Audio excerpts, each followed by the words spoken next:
कि ब्रिटिशर्स ने जानबूझ के कांग्रेस पार्टी बनाई थी ताकि सिचुएशन उनके हिसाब से चले। पांडे नाम का एक सिपाही था, उसने भांग ज्यादा खा ली थी। अब अगर कोई भी अंग्रेज मुझे दिख गया तो उसको मैं तुरंत गोली मार दूंगा। वो गाय की हड्डी को पीस के वो आटे में मिला दे रहे हैं। कांग्रेस के जो एक्सट्रीमिस्ट लीडर थे वो गुस्सा हो जाते हैं और बात इतनी बढ़ जाती है कि उसी सेशन के बीच में एक दूसरे को जूता फेंक के मारते हैं। 120 लाशें तो सिर्फ वहां पे जो कुआं था वहीं से निकली थी। और नेताजी जुगाड़ लगा के हिटलर से भी मिलते हैं। वहां के कैंडिडेट जो होंगे वो भी मुस्लिम होंगे और वहां जो वोट डालेंगे वो भी केवल मुस्लिम ही डालेंगे। तो जिन्ना क्या करते हैं कि कांग्रेस से तो वो रिजाइन नहीं करते हैं, इसके साथ साथ मुस्लिम लीग भी ज्वाइन कर लें। गांधी जी एक नमक का ढेला उठा के अंग्रेजों को बनाए हुए लॉ को तोड़ देते हैं। देखिए, इससे पहले की ईस्ट इंडिया कंपनी वाली वीडियो में हमने ऑलरेडी डिस्कस किया था कि ऐसे क्या रीजंस थे कि एक कंपनी हमारे देश को गुलाम बना लेती है। और अब ये जो वीडियो है, इस वीडियो में हम डिस्कस करेंगे कि ऐसी क्या स्ट्रेटेजीज और तरीके यूज हुए जिसकी वजह से हमारे देश को आजादी मिली। ये तरीके ऐसे थे जो इससे पहले पूरी दुनिया में कहीं यूज नहीं हुए थे। और ये जो हमारे देश की आजादी की कहानी है, ये बहुत ही यूनिक है और ये एक ऐसा डिस्कशन है कि आप दुनिया के किसी भी कोने में चले जाएं, लेकिन अगर आप एक इंडियन हैं तो ये डिस्कशन आपके सामने आता ही है। तो इस एक वीडियो में आपको सब कुछ पता चल जाएगा कि हमारा देश आखिर आजाद कैसे हुआ। तो देखिए, ईयर 1600 से ईयर 1837 तक हमने ऑलरेडी सब डिस्कस किया था कि कैसे कंपनी जिसका नाम ईस्ट इंडिया कंपनी था वो आई और उसने क्या क्या ट्रिक्स खेल के हमारे ऊपर रूल किया। और ईयर 1837 आने तक पूरे इंडिया के ऊपर डायरेक्टली और इनडायरेक्टली ईस्ट इंडिया कंपनी का कब्जा हो चुका था। डायरेक्टली मतलब कि वो स्टेट जहां ईस्ट इंडिया कंपनी हर एक चीज अपने हिसाब से चलाती थी, और इनडायरेक्टली मतलब कि वो स्टेट जहां ईस्ट इंडिया कंपनी राजा या फिर निजाम के साथ मिलकर रूल करती थी। तो ईयर 1837 तक ये मैप था। इस मैप में जो आप पिंक एरिया देख रहे हो ये डायरेक्ट ईस्ट इंडिया कंपनी के कंट्रोल में था, और ये जो येलो और ग्रीन एरिया आप देख रहे हो ये प्रिंसली स्टेट थे जो इनडायरेक्टली ईस्ट इंडिया कंपनी के साथ मिलके चल रहे थे। येलो मतलब कि हिंदू राजा रूल कर रहे थे और ग्रीन मतलब कि जो मुस्लिम निजाम जो थे वो रूल कर रहे थे। लेकिन ये पूरा मैप अगर आप देखोगे तो 50% एरिया ही था जहां ईस्ट इंडिया कंपनी पूरी तरीके से अपनी चला पा रही थी। अभी भी काफी एरिया था जहां पे उसकी पूरी तरीके से मनमानी नहीं चल पा रही थी क्योंकि राजा का इन्वॉल्वमेंट होता था। और इस चीज को दूर करने के लिए अब ईस्ट इंडिया कंपनी अलग अलग ट्रिक्स खेलना स्टार्ट करती है ताकि उसके अंडर में बाकी एरिया का कंट्रोल भी आ जाए। ब्रिटिशर्स को पता था कि इन सब चीजों पे कंट्रोल करने के लिए बहुत ही स्ट्रांग होना पड़ेगा। तो ये लोग यानी कि ईस्ट इंडिया कंपनी लगातार अपनी आर्मी बढ़ा रही थी। अब इतने सारे अंग्रेजों को आर्मी बढ़ाने के लिए इंडिया के अंदर लाना पॉसिबल नहीं था, तो इन लोगों ने लोकल इंडियन जो थे उनको आर्मी में हायर करना स्टार्ट किया। इस चीज का इनको काफी फायदा भी हुआ। इंडिया में वैसे ही भूखमरी वगैरह बहुत ज्यादा फैली हुई थी। इंडियंस कम पैसे में ब्रिटिश आर्मी को ज्वाइन कर लेते हैं और कम पैसों में ज्यादा काम भी करते थे। दूसरी चीज ये भी थी, जो इंडियंस थे वो वहां की लोकेशन से भी बहुत ज्यादा फेमिलियर थे। अब ब्रिटिशर्स इंडियंस को हायर तो कर रहे थे अपनी जरूरत के लिए, लेकिन इनके ऊपर विश्वास नहीं था, उनको इक्वल नहीं समझते थे, उनको ये अपने से छोटा समझते थे। यही रीजन था कि जो इंडियंस थे उनको सिर्फ यानी कि सिपाही की जो पोस्ट थी वहीं तक हायर करते थे, और जो बड़ी ऑफिसर रैंक होती थी वहां पे इंडियन को अलाउ नहीं करते थे। वहां पे सिर्फ और सिर्फ गोरे रहते थे ताकि इंडियंस के हाथ में ज्यादा कुछ ना चला जाए। लेकिन ये सारी चीजें जानने के बाद भी इंडियन जो थे वो बड़ी आसानी से सिपाही की जो पोजीशन होती थी वो ज्वाइन कर लेते थे, क्योंकि सिपाही की जो पोजीशन होती थी उसको बहुत ही सिक्योर जॉब माना जाता था। क्योंकि भूखमरी वगैरह बहुत ज्यादा फैल रही थी, लोगों को खाने की दिक्कत थी। सिपाही बनने पर खाने की जो दिक्कत होती थी वो चली जाती थी। महीने में 7 से 8 रुपए अलग से मिलते थे। अब क्योंकि ये चीज ईस्ट इंडिया कंपनी और इंडियंस दोनों को सूट करती थी, तो ब्रिटिश आर्मी के अंदर अंग्रेजों से ज्यादा इंडियन सिपाही जो थे वो आ गए थे। 6:1 का रेशियो हो गया था और करीब 45,000 ब्रिटिश सोल्जर्स थे और 2,38,000 नेटिव इंडियन सोल्जर्स थे। ये जब डेटा सामने आया था तब ब्रिटिश मिलिट्री ऑफिसर ने गवर्नर जनरल डलहौजी को वार्न भी किया था कि एक तरफ तुम इतने ज्यादा किसानों को फौज में भर्ती कर रहे हो और दूसरी तरफ लैंड रिफॉर्म्स वगैरह लाके उन्हीं की जो जमीन है उसको हड़प रहे हो, तो ये लोग कभी भी भड़क गए तो बहुत बड़ी दिक्कत हो जाएगी। अच्छा, इसमें एक चीज और ध्यान रखिएगा कि ईयर 1600 से 1857 तक ईस्ट इंडिया कंपनी जो थी उसने राज किया था। ब्रिटिश गवर्नमेंट जो थी, ब्रिटिश राज, उसने नहीं किया था। ब्रिटिश गवर्नमेंट जो थी उसको 1858 में आना पड़ा था, और क्यों आना पड़ा था वो अभी आगे बताऊंगा आपको। तो देखिए, होता क्या है कि ईयर 1837 से ही ईस्ट इंडिया कंपनी पूरा कंट्रोल अपने अंडर में चाहती थी। उसको कुछ स्टेट्स में जो इनडायरेक्टली रूल करना पड़ रहा था वो भी उसको कुछ पसंद नहीं आ रहा था। तो इस चीज को सॉल्व करने का जो जिम्मा था वो 12 जनवरी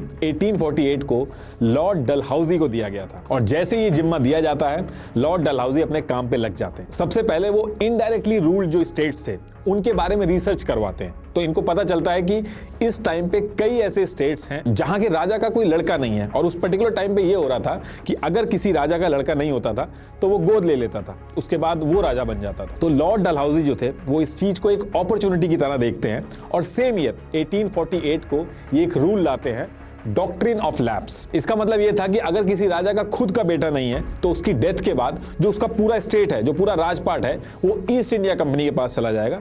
अगर वो किसी को गोद लेता है तो उससे फर्क नहीं पड़ता है। अगर उसने गोद लिया है तो जो उसकी पर्सनल प्रॉपर्टी है वो दे सकता है अपने गोद लिए हुए बेटे को, लेकिन जो पूरा साम्राज्य है उसका, अगर उसका खुद का बेटा नहीं है तो वो पूरा का पूरा ईस्ट इंडिया कंपनी के पास चला जाएगा। और इस चीज को सेम ईयर यानी कि 1848 में इंप्लीमेंट कर दिया जाता है। और इंप्लीमेंट करते ही ये सतारा को अपने अंडर में ले लेते हैं। एक साल बाद जैतपुर, फिर संभालपुर को अपने अंडर किया, और नेक्स्ट ईयर छत्तीसगढ़, जिसको छोटा उदयपुर भी कहते थे, उसको लिया, नागपुर, फिर झांसी का नंबर लगता है। अब झांसी के अंदर क्या था कि मणिकर्णिका, जिनका नाम शादी के बाद महारानी लक्ष्मीबाई हो गया था, तो इनकी जो शादी हुई थी वो महाराजा गंगाधर राव से हुई थी, और इनका एक बच्चा भी था जिसकी 4 मंथ बाद ही डेथ हो जाती है।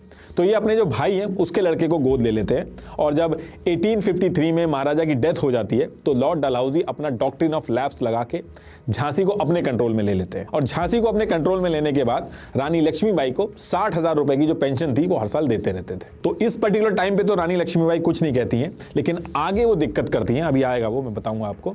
तो इसके बाद क्या होता है कि 1856 अवध यानी कि आज का यूपी, यहाँ के नवाब वाजिद अली शाह जो थे, उन्होंने ब्रिटिशर्स के साथ सब्सिडरी अलायंस ट्रीटी साइन कर रखी थी, जिसके चलते नवाब को ब्रिटिशर्स के यहाँ काफी पैसा देना होता था। और जब नवाब पैसे नहीं दे पाए तो ईस्ट इंडिया कंपनी ने अवध जो था उसको भी अपने कब्जे में ले लिया था। और ये सारी चीजें बैक टू बैक ये अपने अंडर में ले रहे थे, तो लोग ज्यादा रेजिस्ट नहीं कर पा रहे थे। ब्रिटिशर्स की जो आर्मी थी, यानी कि ईस्ट इंडिया कंपनी की जो आर्मी थी, वो बहुत एडवांस थी, उनके पास बहुत ही अच्छे अच्छे हथियार थे, और इधर लोग अभी भी तलवारों से लड़ते थे, तो इसलिए ज्यादा कोई कुछ बोल नहीं पा रहा था, क्योंकि उनको पता था बोलने का मतलब ये था कि उनकी हार होना तय थी। तो इन सब चीजों को लेके लोगों के अंदर गुस्सा बहुत था, और गुस्सा इसी बात के लिए नहीं था, और भी कई रीजन थे। ईस्ट इंडिया कंपनी अपना इन्फ्लुएंस बढ़ाने के लिए जो मिशनरीज जो होते थे पहले इंडिया में भेजती थी, लेकिन उसको और तेज कर देती है ताकि पूरे इंडिया में इनका इन्फ्लुएंस रहे। तो ये लोग क्या करते हैं कि उसी ईयर में बैप्टिस्ट मिशनरी सोसाइटी सेटअप करते हैं, जिसमें विलियम कैरी जो थे वो इंडिया के अंदर और बहुत ही ज्यादा स्पीड से क्रिश्चियनिटी को प्रमोट करने लगते थे, जिसको लेकर लोग बहुत ज्यादा गुस्से में थे। लेकिन इस चीज से डील करने के लिए जो लोकल लोग थे, उन्होंने बिना लड़ाई झगड़े के इसका सोल्यूशन ढूंढ लिया था। उन्होंने क्या कर दिया था कि जो भी लोग कन्वर्ट होते थे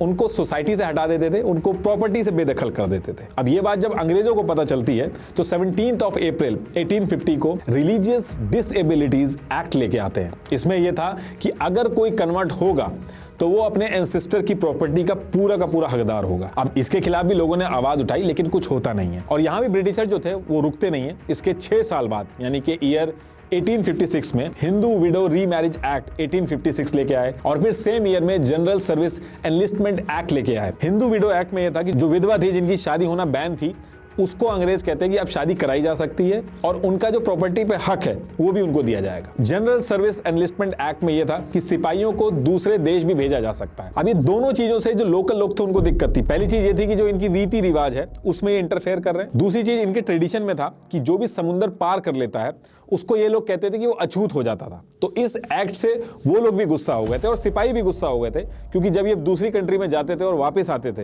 तो जो इनकी सोसाइटी होती थी, जो इनकी लोकेलिटी होती थी, उसमें लोग इनको एक्सेप्ट नहीं करते थे। इसी के साथ साथ बहुत ही कम सालों के अंदर 12 बार भुखमरी तक फैल गई थी पूरे इंडिया के अंदर। तो लोग बहुत ज्यादा गुस्से में थे अंग्रेजों के खिलाफ। लेकिन इसके बाद एक ऐसा इंसिडेंट होता है कि अंग्रेजों की नींद उड़ जाती है और बहुत बड़ा डैमेज होता है। तो होता क्या कि ब्रिटिशर जो थे वो पुरानी ब्राउन बेस्ट राइफल, जो कि 0.75 कैलिबर की होती थी, मतलब कि 0.75 इंच का डायमीटर होता था उसका, इसमें आगे कोयाटा यानी कि चक्कू भी लगा होता था। तो ये राइफल यूज करते थे, लेकिन अंग्रेज इससे बहुत ज्यादा परेशान हो गए थे, क्योंकि इसमें टाइम बहुत खराब होता था। इसमें क्या था कि बुलेट को लोड करने से पहले गन पाउडर लोड किया जाता था, फिर बुलेट डाली जाती थी, फिर एक रॉड से इसको सेट करा जाता था। इसमें एक तो बहुत ज्यादा टाइम लगता था, और दूसरा सिपाही को 2 बैग कैरी करने पड़ते थे, एक गन पाउडर के लिए और एक बुलेट के लिए। दूसरा, बुलेट पाउडर अगर नाप के ना डालो तो उसमें दिक्कत आ जाती थी, राइफल में भी इशू हो जाते थे। तो ईयर 1855 से ही अंग्रेज जो थे इसका सॉल्यूशन ढूंढ रहे थे, और फिर इन्होंने यूके में ब्रिटिश गवर्नमेंट की royal small arms factory RSAF, इससे बात करके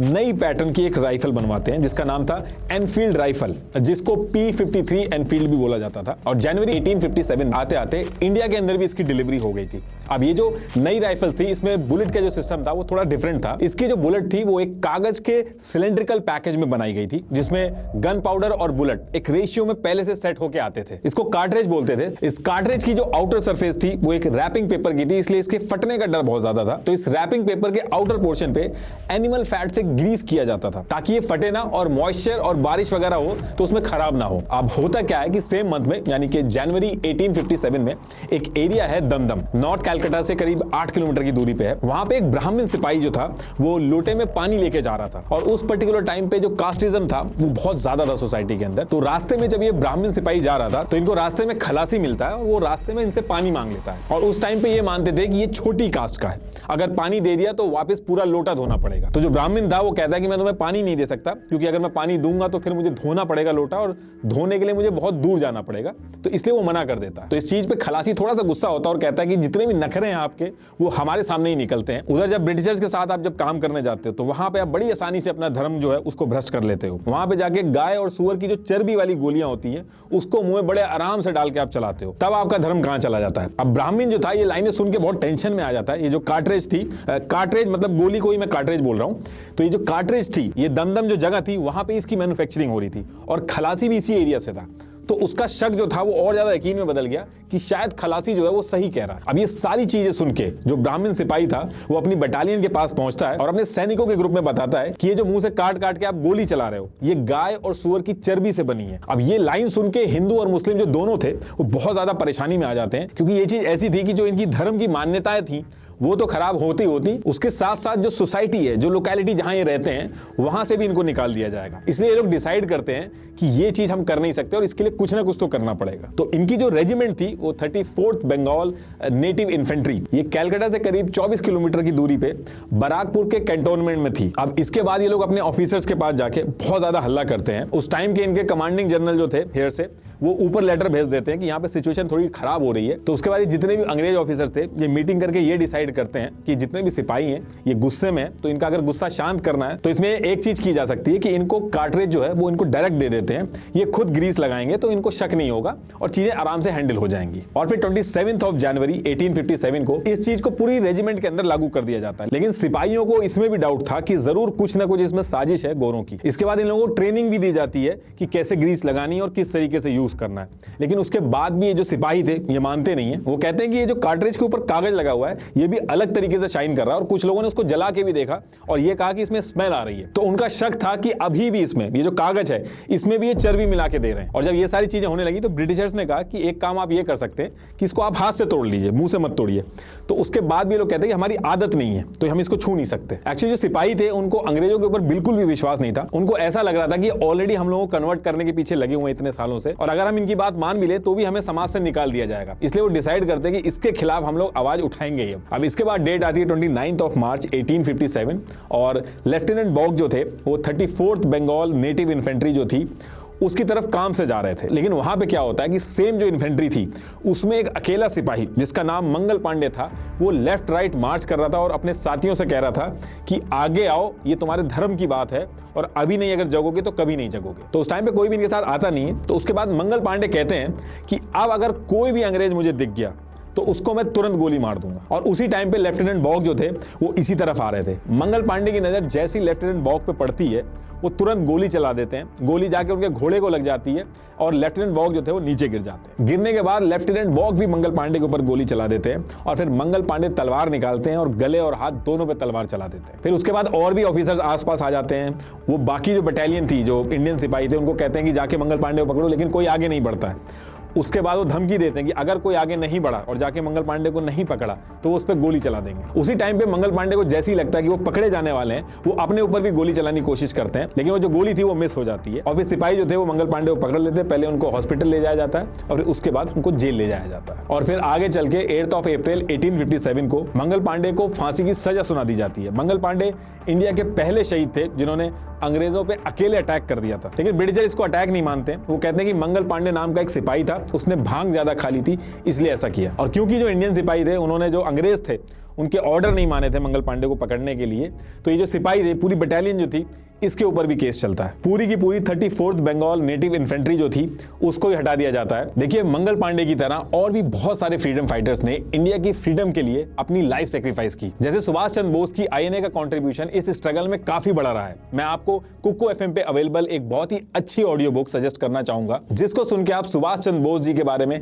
काफी कुछ जान पाओगे। यह ऑडियो बुक है आजाद हिंद सरकार, dream of a warrior. Audio book में बताया गया है कि इंडिपेंडेंस से पहले भी इंडिया से कई हजार मीलों दूर कैसे सरकार ने खुद की आर्मी, बैंक और गवर्नमेंट बनाई थी। ऑडियो बुक्स को आप कभी भी कुछ लेजरली एक्टिविटीज जैसे कुकिंग, ट्रैवलिंग, गार्डनिंग ये सब करते हुए सुन सकते हैं। और ये ऑडियो बुक सुनने की हॉबी आपका स्क्रीन टाइम कम करने में भी हेल्प करती है। कुकू एफएम इंडिया का सबसे बड़ा ऑडियो लर्निंग प्लेटफॉर्म है, जहां क्राइम, थ्रिलर, बायोग्राफी जैसी कई जॉनरा की ऑडियो बुक्स और ऑडियो शोज अवेलेबल हैं। मेरा exclusive coupon code NR50 use करके आप कुकू एफएम का फर्स्ट मंथ का सब्सक्रिप्शन 50% डिस्काउंट में एंजॉय कर सकते हैं, यानी कि 10,000 से ज्यादा ऑडियो बुक्स सिर्फ 49 रुपीज में। To download, sharing the link in the description. अभी जाके डाउनलोड करें। तो टॉपिक पे वापस आते हैं। अब जब ऐसा होता है और ये जो आर्मी के लोग थे अपने अपने स्टेट्स में पहुंचते हैं और ये सारी कहानी बताते हैं, तो पूरे इंडिया में इसका इंपैक्ट पड़ता है। और धीरे धीरे जो कार्ट्रिज वाली कहानी थी, हर तरफ इसके बारे में बात होने लगती है। इसके बाद अप्रैल में अंबाला में भी सिपाहियों ने कार्ट्रिज को यूज करने से मना कर दिया था। फिर कुछ दिन बाद लखनऊ की जो रेजिमेंट थी उसने भी सेम चीज कही कि वो कार्ट्रिज यूज नहीं करेंगे, और धमकी भी दी अगर हमको मजबूर किया गया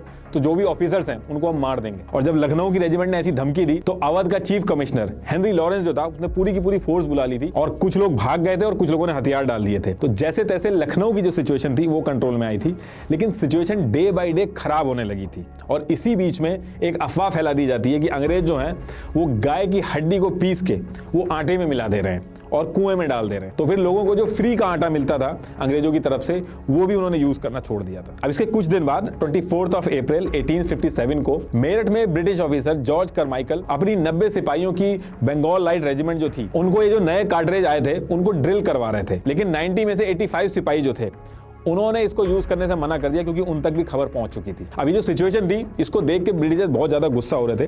तो इसके सॉल्यूशन के लिए इन्होंने क्या किया, ये जो लोग थे जो मना कर रहे थे कि हम कार्ट्रिज नहीं यूज करेंगे, भरे ग्राउंड में इनको बुलाया गया, इनका कोर्ट मार्शल किया गया। कई सारे इंडियंस, अंग्रेज और इनके दोस्त वगैरह सब वहां पे थे। सबके सामने पीछे से इनकी शर्ट फाड़ी जाती है, हथियार छीने जाते हैं और उनको 10-10 साल की सजा सुना के जेल में बंद कर दिया जाता है। अब ये सारी चीजें इनके जो साथी थे वहीं पे खड़े होकर देख रहे थे और उनको भी बहुत ज्यादा गुस्सा आ रहा था। अंग्रेज ये जो पूरा इवेंट इन्होंने कराया था इसको ऐसे दिखा रहे थे, एक मिसाल की तरह इसको दिखा रहे थे ताकि दोबारा ऐसा ना हो। लेकिन यहीं से इनसे एक गलती हो गई थी, क्योंकि यहां पे सारी लिमिट क्रॉस हो गई थी। अगले दिन 10 मई 1857 को संडे था और ज्यादातर अंग्रेज जो होते हैं इस टाइम पे चर्च में थे। तो ये जो सिपाही थे जिनको बंद किया गया था, इनके दोस्त क्या करते हैं, जेल के अंदर घुस जाते हैं। इन 85 सोल्जर्स जो थे इनको छुड़वाते हैं। इनके साथ साथ बाकी जो इंडियन कैदी वगैरह थे, चोर उचक्के थे, वो भी छूट जाते हैं। पूरे के पूरे जेल में आग लगा देते हैं। जो भी अंग्रेज ऑफिसर वहां पे था उनके गले काट देते हैं। बहुत ज्यादा मारकाट होती है और जितना भी गोला बारूद था वो सारा कुछ उठाते हैं और वहां से निकल जाते हैं। अब यहां से ये सारी चीजें ये लोग कर तो आए थे, लेकिन इनको पता था कि जो ब्रिटिशर्स हैं वो इनको छोड़ेंगे नहीं, इसलिए लोग जेल से निकलने के बाद तुरंत प्लान बनाते हैं दिल्ली की तरफ जाने का। रात में ये लोग निकल जाते हैं और अगले दिन यानी 11 मई 1857 को मॉर्निंग में ये लोग दिल्ली पहुंच जाते हैं। अब दिल्ली जब पहुंचते हैं वहां पे ऑलरेडी इंडियन सिपाही थे, वहां उनकी ड्यूटी लगी हुई थी। ये लोग उनको वहां पे सारी चीजें बताते हैं और बताते हैं कैसे इन्होंने मारकाट मचाई। तो जो दिल्ली के सिपाही थे वो भी इनको ज्वाइन कर लेते हैं और फिर वहां से ये लोग प्लानिंग बना के दिल्ली के जो ब्रिटिश ऑफिसर्स थे उनके ऊपर भी अटैक कर देते हैं और दिल्ली के अंदर अंग्रेजों को बहुत ज्यादा मारा काटा जाता है। द ग्रेट मैगजीन एक जगह थी, वहां पे सारे हथियार और सारे बारूद वगैरह रखे हुए थे, वो सारी चीजें लूट ली जाती है। ये जितने अंग्रेज ऑफिसर थे इनको दिल्ली छोड़ के तुरंत भागना पड़ता है और इस पर्टिकुलर टाइम पे दिल्ली के ऊपर सिर्फ और सिर्फ इंडियन सिपाही जो क्रांतिकारी थे उनका कंट्रोल था। अब ये सारी चीज करने के बाद ये लोग तुरंत लाल किला पहुंचते हैं। वहां पे जाके ये बहादुर शाह जफर से मिलते हैं। उनकी एज बहुत ज्यादा हो गई थी, 82 ईयर्स के थे वो। उनसे जाके मिलते हैं और कहते हैं कि आप हमारे लीडर बनिए। तो पहले तो बहादुर शाह जो थे वो क्रांतिकारियों के भरोसे ब्रिटिशर्स के अगेंस्ट खड़े होने से एकदम साफ मना कर देते हैं, लेकिन सिपाही इनको फोर्स करते हैं और शहंशाह हिंदुस्तान बनाने का सपना भी दिखाते हैं कि दोबारा से मुगल सल्तनत का परचम लहरेगा। ये सारी चीजें बताते हैं।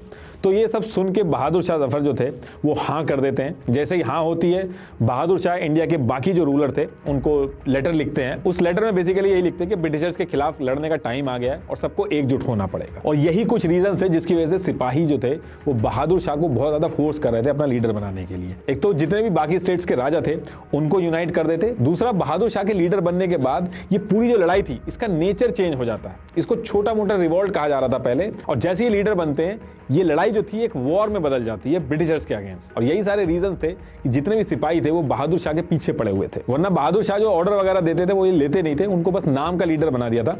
एक्चुअल जो कमान संभाली थी वो सूबेदार बख्त खान ने संभाली थी। ये ब्रिटिश आर्मी में 40 साल से थे और दिल्ली के अंदर ये जो लड़ाई चल रही थी इसको सुन के बरेली से दिल्ली पहुंच जाते हैं और पूरी कमान संभालते हैं। अब ये सारी चीजें तो हो जाती हैं, इसके बाद एक वीक तक सब कुछ शांत रहता है। पहले ट्विटर वगैरह नहीं था, सोशल मीडिया नहीं था, तो खबर जाने में टाइम लगता था। तो एक हफ्ते तक तो सारी चीजें शांत पड़ी रहती हैं, लेकिन फिर इसके बाद असली गेम शुरू होता है। दिल्ली में जो ये सारा इंसिडेंट हुआ था इसकी खबरें इंडिया के बाकी हिस्सों में भी पहुंचती हैं। तो लोगों को लगता है कि ब्रिटिशर्स इतने भी स्ट्रांग नहीं है, इनको हराया जा सकता है। और जगह जगह पे रिवॉल्ट के जो किस्से थे वो सुनाई आने लगते हैं। अब ये जो मैं कह रहा हूं कि जगह जगह पे रिवॉल्ट हो रहे थे, इनका मतलब क्या था? देखिए, रिवॉल्ट करने का मतलब पहली चीज तो सिपाहियों के साथ साथ आम जनता जो थी वो भी इस रिवॉल्ट में थी। मतलब कि आम जनता जो थी वो अंग्रेजों के जो ऑफिसेस थे, कुछ उनकी बिल्डिंगें थी, उनमें आग लगा देते थे। अंग्रेज अगर कहीं जा रहा है उसके ऊपर अटैक कर देते थे। तो इस तरीके से किस्से जगह जगह पे सुनाई आने लगे थे। तो सिपाही और जनता जो थी वो अलग अलग जगह पे इस तरीके की चीजें कर रही थी। और इनके साथ साथ आगे चल के जो राजा थे, जो डॉक्ट्रिन ऑफ लैप्स के चक्कर में पेंशन पे जी रहे थे, वो भी इसको ज्वाइन करते हैं। 13 मई 1857 को फिरोजपुर में छोटी सी मारपीट होती है। फिर अगले दिन 14 मई 1857 को मुजफ्फरपुर में इंसिडेंट होता है। उसके बाद कुछ दिन शांति रहती है। फिर 21 मई 1857 को नौशेरा के अंदर लड़ाई होती है। और फिर यूपी के अंदर जगह जगह पे इटावा, मैनपुरी, अलग अलग जगह पे लड़ाइयां होने लगती हैं। ये यहाँ इतनी जगह पे जो मेन फोकस था इस पूरे रिवॉल्ट का ये चल रहा था। इंडिया का जो साउथ और नॉर्थ ईस्ट का जो एरिया था वहां पे ये जो रिवॉल्ट था वो नहीं हो रहा था, उसका बहुत कम असर था। अब इसके बाद ब्रिटिशर्स को समझ में आ रहा था कि ये अब आउट ऑफ कंट्रोल हो रहा है, तो तुरंत हरकत में आते हैं और यूके के अंदर से रीएनफोर्समेंट मंगाते हैं 2000 सिपाहियों की। अंग्रेज जो थे वो ब्रिगेडियर जनरल जॉन निकोलसन को इन सब चीजों से निपटने का जिम्मा देते हैं।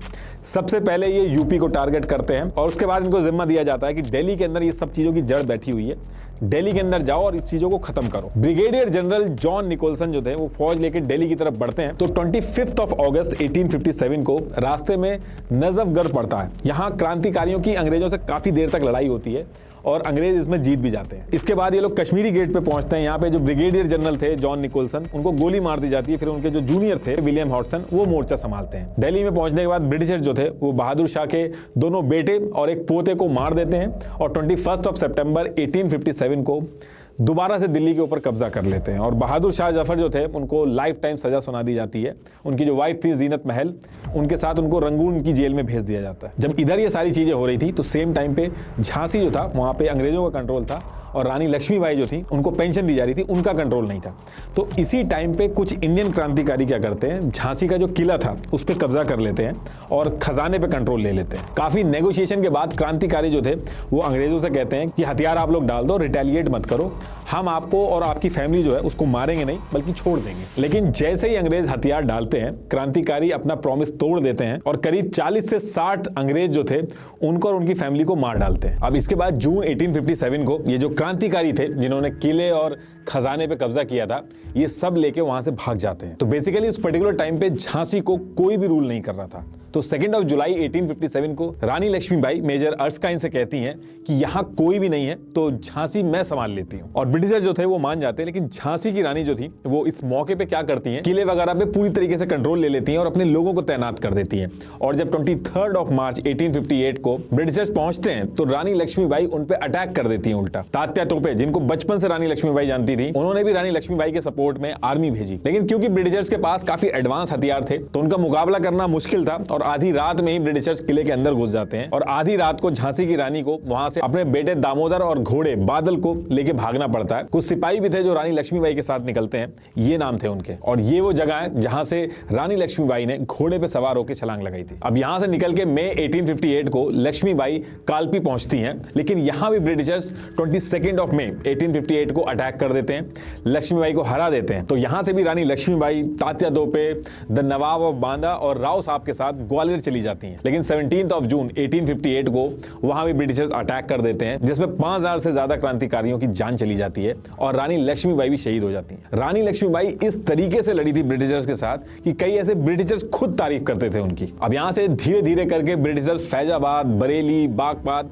हर जगह जितने भी क्रांतिकारी थे उनको या तो ये मार देते थे या लालच देते थे या फिर कब्जा करके उस इलाके को अपने कंट्रोल में ले लेते थे। ये जो पूरा 1857 का रिवॉल्ट था जिसमें ब्रिटिशर्स बैकफुट पे आए थे, इसमें हार हारने के मेन रीजन यही थे कि एक तो कोई प्रॉपर लीडरशिप नहीं थी, दूसरा सब अलग अलग लड़ाइयां लड़ रहे थे, उनमें से कोई साथ में नहीं था, कोई प्लान ऑफ एक्शन नहीं था, और कई स्टेट्स के राजा ने अपने फायदे के लिए अंग्रेजों को सपोर्ट भी किया। उन्होंने अपने फायदे से मतलब रखा, लड़ाई में पार्टिसिपेट नहीं किया। ये वो स्टेट्स के राजा थे जो लड़ाई से दूर रहे। अब जब ये सारी चीजें खत्म हो जाती हैं तो ब्रिटिश गवर्नमेंट हरकत में आती है।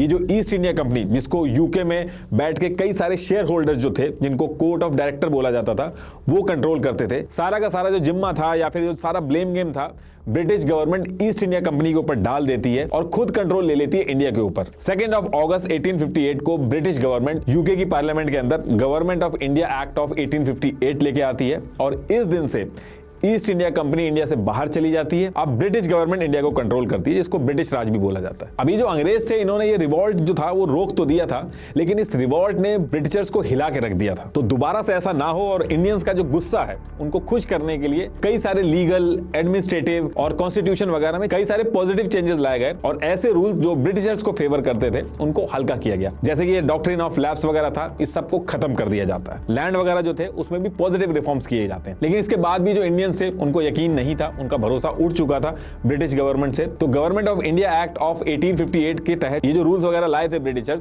इंडियंस को इसके ऊपर यकीन हो जाए और वो इस चीज पे बिलीव करें कि वो उनके हक के लिए बात करेंगे, इक्वालिटी रखेंगे। इसके लिए 1 नवंबर 1858 को लॉर्ड कैनिंग क्वीन विक्टोरिया की proclamation for the better government of India को अनाउंस करते हैं। इसका इतना मतलब था कि क्वीन खुद ये श्योरिटी देती हैं कि अब रिलीजियस भावनाओं को ध्यान में रखा जाएगा, डिस्क्रिमिनेशन नहीं होगा और इंडिया के अंदर सबको इक्वली ट्रीट किया जाएगा। हर एक चीज, कॉन्स्टिट्यूशन हो या कोई लॉ हो, फेयर तरीके से फॉलो होगा। अब ऑन पेपर पे तो ये सारी चीजें कर दी गई थी, लेकिन ग्राउंड पे ऐसा नहीं था। अंग्रेज जो थे, जो इंडिया के अंदर आते थे, वो इंडियंस को छोटा समझते थे। कोई भी अंग्रेज जो था वो इंडिया में आके रहना नहीं चाहता था। उनका बस इतना ही मतलब था कि इंडिया के अंदर आए वो और उनके रिसोर्सेज ले और यूके में ट्रांसफर कर दें। इसी टाइम पे एक और इशू चल रहा था जो आगे चल के काफी दिक्कत करता है। तो क्या हो रहा था कि ब्रिटिशर जो थे उन्होंने प्लांटर्स रखे हुए थे। ये एक पोस्ट बना के रखी हुई थी जिसमें यह था कि किसानों के लिए इनको अपॉइंट कर दिया जाता था। मतलब कि ये जो प्लांटर्स हैं ये बताएंगे कि किस चीज की फसल तैयार होगी। ये प्लांटर्स लिटरली एक लाठी रखते थे, अगर उनकी कोई बात नहीं मानता था तो लाठी से पिटाई होती थी उसकी। अब इंडिया के बाहर के मार्केट में क्या था कि ब्लू डाई, इंडिगो, जिससे कपड़े वगैरह कलर होते हैं, उसकी डिमांड बहुत ज्यादा थी और इससे बहुत मोटा पैसा भी बनता था। तो ब्रिटिशर्स ने ये जो प्लांटर्स बैठाए हुए थे, ये किसानों को जबरदस्ती इंडिगो की खेती करवाते थे, प्रेशर बनाते थे इनसे। इन्होंने ऐसा रूल बना दिया था कि एक किसान के पास जितनी भी जमीन है उसका 25% एरिया पे इंडिगो की खेती करना कंपलसरी कर दिया था। लेकिन किसान जो थे वो इसकी खेती करना बिल्कुल नहीं चाहते थे। एक तो अंग्रेज जो थे वो सारा पैसा अपने पास रख लेते थे, तो जो किसान था उसके पास इतना कोई खास पैसे का बेनिफिट नहीं होता था। दूसरी चीज, इंडिगो की खेती करने से जो जमीन थी उसकी प्रोडक्टिविटी खराब होती थी और इंडिगो एक कैश क्रॉप थी, यानी कि इसको खाया नहीं जा सकता था। किसान गेहूं वगैरह पे ज्यादा फोकस करते थे ताकि भूखे ना मरे। अब ये जो चीज चल रही थी, इसको लेके फरवरी 1859 को वेस्ट बंगाल के नादिया डिस्ट्रिक्ट में कुछ किसान ग्रुप बना के ये जो सारी चीजें करवाई जा रही थी, जबरदस्ती इंडिगो की खेती करवाई जा रही थी, इसके लिए मना कर देते हैं। और ये जो पूरा ग्रुप बना के रिवॉल्ट कर रहे थे, इसको लीड कर रहे थे दिगंबर बिश्वास और विष्णु बिश्वास। तो ये जो ग्रुप बना के एक छोटा सा रिवॉल्ट करते हैं, इसका इंपैक्ट पड़ता है। ब्रिटिशर्स इनको काफी मारते पीटते हैं, लेकिन उसका कोई भी असर नहीं पड़ता है और थक हार के ब्रिटिशर्स थोड़े टाइम बाद इस रूल को हटा देते हैं, जिससे किसानों को थोड़ी सी रियायत मिल जाती है। अभी आगे जब गांधी जी की एंट्री होगी तब आपको ये समझ में आएगा कि ये स्टोरी मैंने अभी यहाँ पे क्यों बताई है। तो अभी आप थोड़ा सा वेट करिए। अब देखिए, इस टाइम तक अंग्रेजों ने क्या किया था कि अपने काम वगैरह में इंग्लिश में दिक्कत ना आए तो लोगों को इंग्लिश सिखाई, एजुकेशन वगैरह करवाई, कम्युनिकेशन, ट्रांसपोर्ट जैसे रेलवे हो गया, टेलीग्राम हो गया, ये सब इंप्लीमेंट किया ताकि उनका काम ना रुके, वो और तेजी से आगे बढ़े। न्यूज़पेपर का जो सर्कुलेशन का जो प्रोसेस था उसको भी बहुत तेज किया। तो ये जो टाइम था, इस पर्टिकुलर टाइम पे जो लोगों का कम्युनिकेशन था बहुत ही फास्ट हो गया था। इस टाइम पे ऐसा नहीं था कि एक कोने में क्या हो रहा है दूसरे कोने वाले को पता नहीं रहता था। अगर कोई बात भी होती थी, कोई प्लानिंग करनी होती थी, तो लोग बहुत ही वेल कोऑर्डिनेटेड होके काम करना स्टार्ट कर देते थे। सेमिनार वगैरह करना हो तो बहुत आसानी रहती थी उनके लिए। और इस टाइम पे कई इंडियन मिडिल क्लास के जो लोग थे वो पढ़ने लिखने लगे थे, पढ़ाई की वजह से यूके वगैरह जाने लगे थे। तो उन्होंने ऑब्जर्व किया कि यूके के अंदर जो डेमोक्रेसी है, जो इक्वालिटी है, वो इंडिया से काफी अलग है। इंडिया के अंदर जो ब्रिटिशर्स थे वो छोटा समझते थे इंडियंस को। तो ये वो टाइम था जहां पे कई सारे इंडियन पढ़े लिखे लोगों ने इक्वालिटी, डिस्क्रिमिनेशन, ये सारे जो मुद्दे थे इनकी बातें उठाना चालू करी। वरना इससे पहले तो इंडियंस को यही लगता था कि कोई ना कोई तो उन पर राज करेगा ही करेगा, वरना वो काम नहीं कर पाएंगे। और वो जो गरीब थे उसमें भी वो अपनी गलती मानते थे कि वो उनकी कोई गलती होगी इसलिए वो गरीब है। उनको ये नहीं पता था कि डेमोक्रेसी वगैरह भी नाम की कोई चीज होती है। इस टाइम पे इंडिया के अंदर जितने भी इंडियन लॉयर्स थे वो भी काफी स्किल्ड हो गए थे, वेल एजुकेटेड थे और उनको कानून भी पता था जो ब्रिटिशर्स वगैरह करते करते थे। इसलिए आप नोटिस करोगे जितने भी फ्रीडम फाइटर के लीडर थे, नेहरू जी हो गए, सरदार वल्लभ भाई पटेल, महात्मा गांधी, सारे के सारे लॉयर थे। तो कहने का मतलब ये है कि ये वो टाइम था जहां पे पढ़े लिखे लोग, जो ज्यादातर लॉयर थे, वो आवाज उठाना चालू करते हैं और इक्वालिटी, डिस्क्रिमिनेशन, इन सारे मुद्दों पे बात करते हैं और ब्रिटिशर्स को बोलते हैं कि हमें इक्वालिटी मिलनी चाहिए। और इन्होंने बहुत ही अलग रास्ता चुना था अपनी बात रखने का। इन्होंने बुक्स, न्यूज़पेपर, सेमिनार के थ्रू जो इनइक्वालिटी होती थी उसके लिए आवाज उठाई और कई सारी पॉलिटिकल ऑर्गेनाइजेशंस भी बनाई जो ब्रिटिशर्स के सामने अपनी आवाज रख सके, जैसे पूना सार्वजनिक सभा, इंडियन एसोसिएशन, द मद्रास महाजन सभा, द बॉम्बे प्रेसिडेंसी एसोसिएशन। तो ये सारी पॉलिटिकल ऑर्गेनाइजेशन भी इस टाइम पे बनने लगी थी। लेकिन होता क्या था कि जितनी भी ऑर्गेनाइजेशन थी ये लोकल इशू में ही फंस के रह जाती थी। उस टाइम पे पूरे इंडिया की कोई नेशनल पॉलिटिकल ऑर्गेनाइजेशन नहीं थी जो एकजुट होकर पूरे देश के लोगों की बात ब्रिटिशर्स के सामने रख सके। लेकिन जितने भी इंडियंस पढ़े लिखे लोग थे वो ऐसा चाहते थे कि इंडिया के अंदर नेशनल पार्टी बने। और ये जो सारी बातें हैं नेशनल पार्टी की हो गई, ब्रिटिशर्स को जो क्रिटिसाइज करना हो गया, ये सारी चीजें न्यूज वगैरह के थ्रू करते थे। और जब इन सारी चीजों की फ्रीक्वेंसी बहुत ज्यादा हो गई तो ब्रिटिशर्स ने क्या किया, उन्होंने ईयर 1878 में the vernacular press act of 1878 ये लेके आए। इस एक्ट के थ्रू अंग्रेजों ने प्रेस की फ्रीडम पे कंट्रोल किया। इस एक्ट के आने के बाद न्यूज़पेपर के अंदर खुलेआम अंग्रेजों की जो बुराई होती थी उसके लिए बिल्कुल मनाही थी। और फिर धीरे धीरे ब्रिटिशर्स ने और चीजें टाइट करी। वो आर्म्स एक्ट लेके आए, एल्बर्ट बिल, ये सारे बिल लेके आए, जिससे लोगों में बहुत ज्यादा गुस्सा हो गया, क्योंकि जितने भी लॉज थे, एक्ट थे जो लेके आ रहे थे, इसके थ्रू ब्रिटिशर जो थे वो आम जनता के जो राइट्स थे उनको कम कर रहे थे। तो इधर ये सारी चीजें चल रही थी। और इसी टाइम पे क्या होता है कि ब्रिटिश गवर्नमेंट में एक एओ ह्यूम नाम का डिस्ट्रिक्ट ऑफिसर था। इसकी उस टाइम के वाइसरॉय लॉर्ड लेटन से बात अच्छी नहीं बनती थी, दोनों एक दूसरे के एंटी थे। तो लॉर्ड लेटन ने क्या किया था कि एओ ह्यूम जो था उसका डिमोशन कर दिया था। अब इसकी वजह से एओ ह्यूम जो था वो बहुत गुस्से में था, लेकिन उसके बाद भी उसने रिजाइन नहीं किया था, वो वहीं पे काम करता रहता था। और रिटायरमेंट के बाद जैसे बाकी ऑफिसर यूके वापस चले जाते थे, एओ ह्यूम जो था वो वापस यूके नहीं गया, बल्कि उसने इंडिया में रहकर ही इंडिया की सिचुएशन सुधारने का जिम्मा लिया।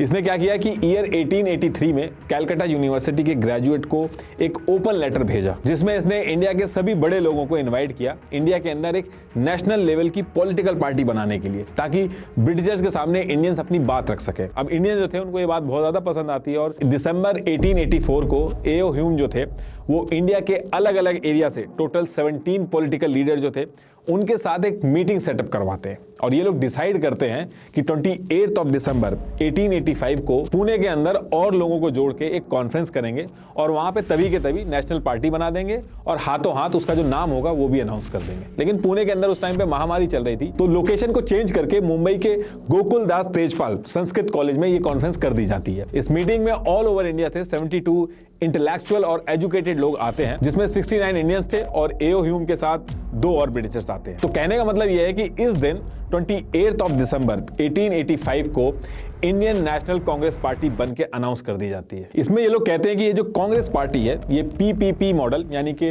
प्रेयर, प्रोटेस्ट और पिटीशन, इसका यूज करके कॉन्स्टिट्यूशन के दायरे में रह के अपनी बात रखेगी और हर साल ईयर के लास्ट मंथ में यानी कि दिसंबर में अपना एक सेशन रखेगी जिसमें ये फिक्स करेंगे कि आगे किन मुद्दों पे बात करनी है।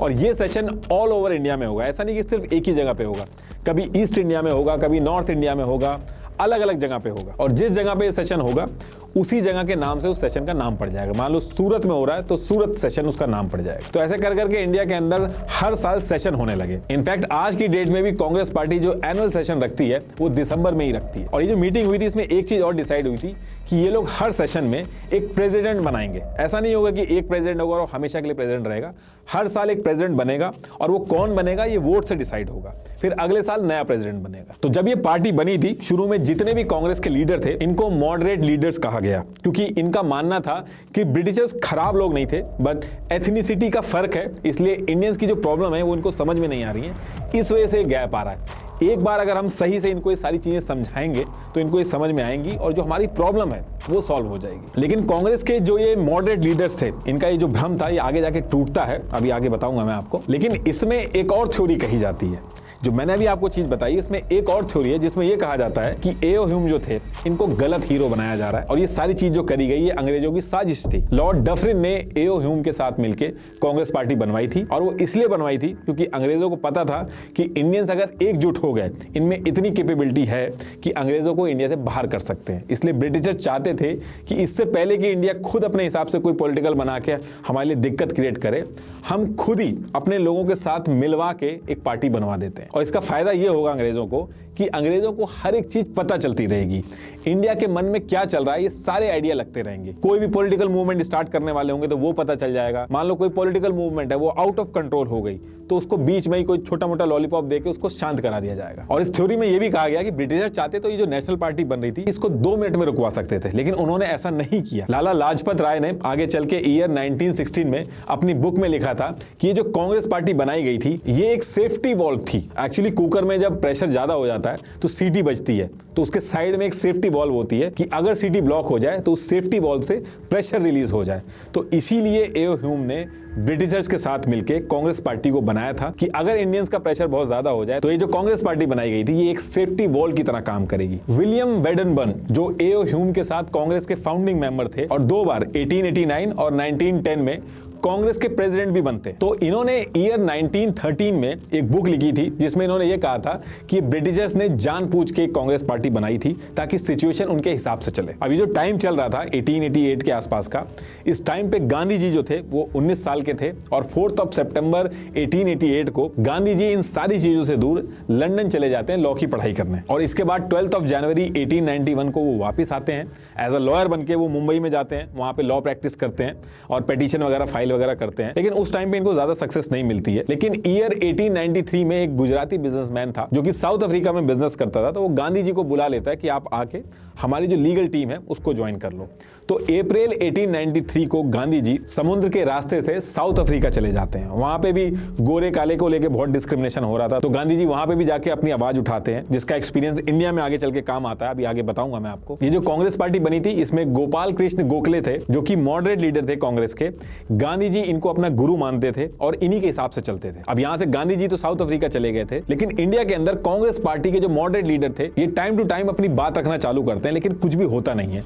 अंग्रेज पे इस पे ज्यादा कुछ भी फर्क नहीं पड़ता है। कांग्रेस के जो मॉडरेट लीडर्स थे ये जो राइट्स वगैरह लेने की बात कर रहे थे, उल्टा जो राइट्स थे ऑलरेडी उनको भी नए नए एक्ट पास करके छीन लिया जा रहा था। और ईयर 1896 से 1900 के बीच में भूखमरी अलग से फैल जाती है जिसमें 90 लाख से ज्यादा लोगों की जान चली जाती है। अब ये सारी चीजें जो चल रही थी, यहां से कांग्रेस पार्टी के अंदर भी कुछ यंग लीडर्स थे जैसे लाला लाजपत राय। ये कहने लगे कि ये जो कांग्रेस के लीडर कर रहे हैं इससे अंग्रेजों के कान पे जूं तक नहीं रेंग रही है, तो जो तरीका यूज किया जा रहा है ये एक फ्लॉप तरीका है। तो कांग्रेस के अंदर एक ऐसा ग्रुप भी बन गया था जो ये मॉडरेट लीडर्स जो तरीके अपना रहे थे उनसे खुश नहीं था। ये जो ग्रुप बना था इनके लीडर्स को एक्सट्रीम लीडर कहा जाता था।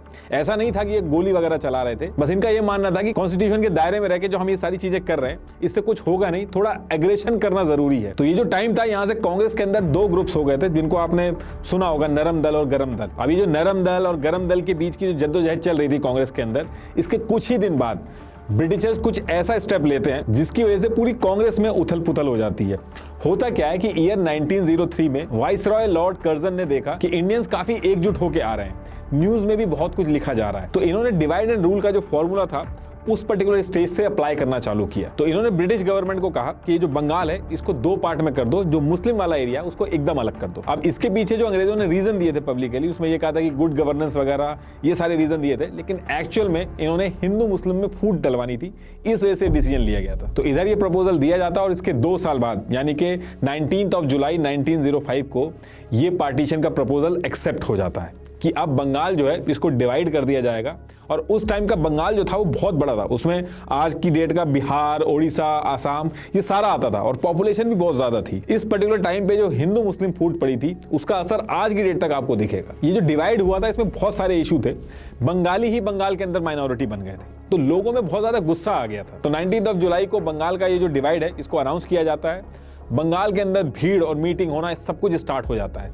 7 अगस्त 1905 को कैलकाटा टाउन हॉल में सारे लोग इकट्ठा हो जाते हैं और सारे लोग डिसाइड करते हैं कि ये जो ब्रिटिशर्स हैं ये कुछ ज्यादा ही कर रहे हैं, अब इसका हमें जवाब देना होगा। तो ये लोग डिसाइड करते हैं कि जो अंग्रेजों की जान है ये प्रॉफिट में है और हम इसी पे ही अटैक करेंगे, इनके सामान को बॉयकॉट करेंगे, स्वदेशी प्रोडक्ट जो होंगे इंडिया के अंदर जो खुद इंडियंस बनाते हैं सिर्फ वही यूज करेंगे। और ये जो पूरा मूवमेंट स्टार्ट किया गया इसको नाम दिया गया स्वदेशी मूवमेंट।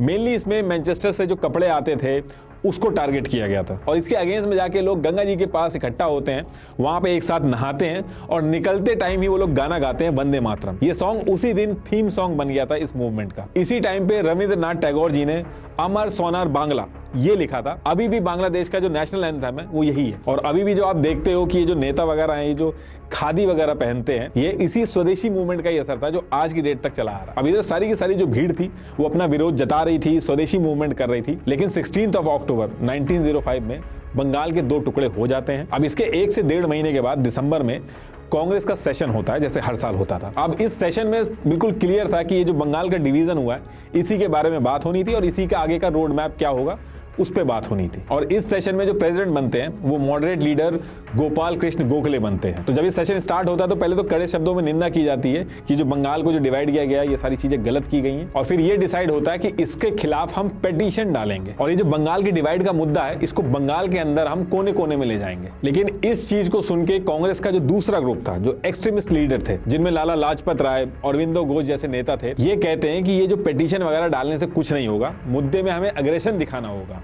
और हड़ताल बंद वगैरह जो हम करेंगे ये सिर्फ बंगाल के अंदर नहीं बल्कि हमें पूरे इंडिया के अंदर इन मुद्दों को उठाना पड़ेगा। लेकिन उस टाइम के जो प्रेसिडेंट थे वो मॉडरेट लीडर थे, तो इस चीज को मना कर दिया जाता है। अब यहां से पहली बार था जब कांग्रेस के अंदर फूट पड़ना स्टार्ट हो जाती है। और इसी के साथ जो ब्रिटिशर्स थे वो बैक टू बैक ट्राई कर रहे थे कि कैसे भी करके हिंदू मुस्लिम में डिवाइड बना रहे। तो वो क्या करते हैं कि अगले साल अक्टूबर 1906 में 35 इंडियन मुस्लिम्स और उनके एक लीडर आगा खान को, जो अंग्रेज थे, वो शिमला बुलाते हैं।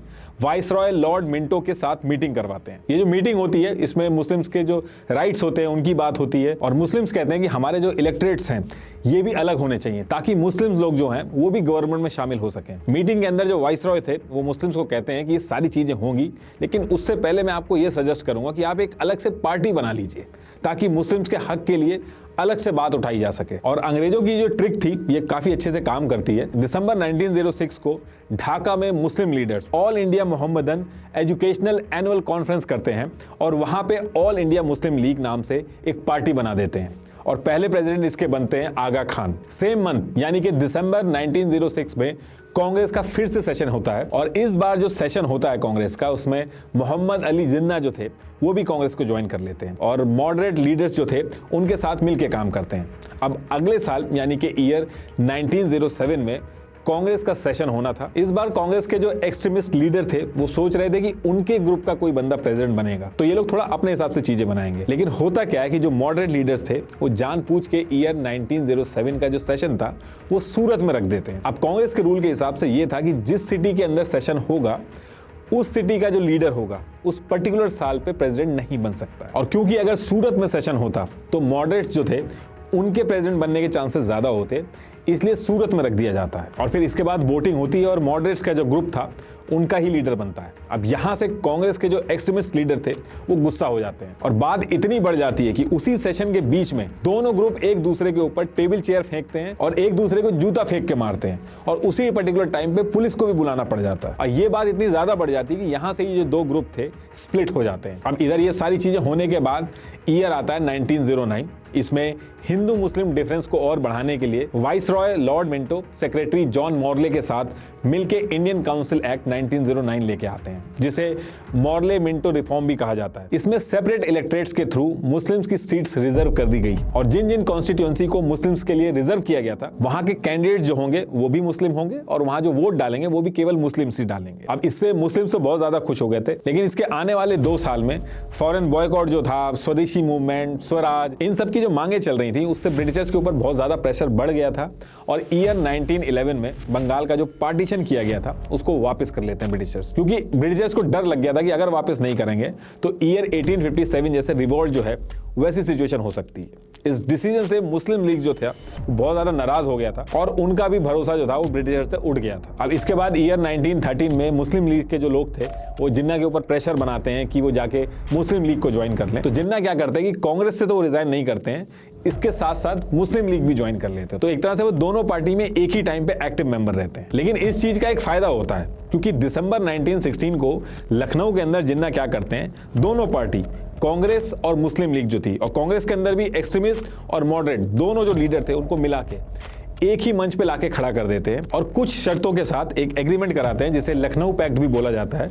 ये साइन होता है जिसमें यह था कि ये सारे लोग मिलके ब्रिटिशर्स के खिलाफ सेल्फ गवर्नमेंट यानी स्वराज की लड़ाई लड़ेंगे। देखिए अभी तक भी आजादी की बात नहीं हो रही है, स्वराज जिसमें यह था कि ये लोग सेल्फ गवर्नेंस करेंगे, अपने लिए सही से काम कर पाए, लेकिन ब्रिटिशर्स जो थे वो रहेंगे, उनको भगाया नहीं जाएगा। अब इसके बाद डेट आती है 9 जनवरी 1915 और इस डेट को इंडिया के अंदर गांधी जी की एंट्री होती है। और गांधी जी इंडिया आते ही अपने मेंटोर गोपाल कृष्ण गोखले से मिलते हैं और उनसे सीधा कहते हैं कि इंडिया की जो फ्रीडम स्ट्रगल चल रही है उसमें उन्हें भी जुड़ना है। साउथ अफ्रीका में उन्होंने एक स्ट्रगल ऑलरेडी करी थी, तो वो अपना एक्सपीरियंस जो था वो इंडिया में यूज करना चाहते थे। लेकिन गोपाल कृष्ण गोखले जो थे वो इनको रोक देते हैं, कहते हैं कि पहले तुम पूरा इंडिया घूमो, लोगों से मिलो, उनकी प्रॉब्लम समझो। और गांधी जी जैसा उनके मेंटोर गोपाल कृष्ण गोखले समझाते हैं एज इट इज करते हैं। वो बिना किसी पॉलिटिकल एक्टिविटी के इंडिया में ट्रैवल करना स्टार्ट करते हैं और ट्रैवल करते टाइम ये जैसे एक आम आदमी कपड़े पहनता है, जिस ट्रेन में 3rd क्लास का टिकट लेके वो चलता है, सेम वैसे ही ट्रैवल करते हैं। और फिर गांधी जी बॉम्बे, फिर कोलकाता,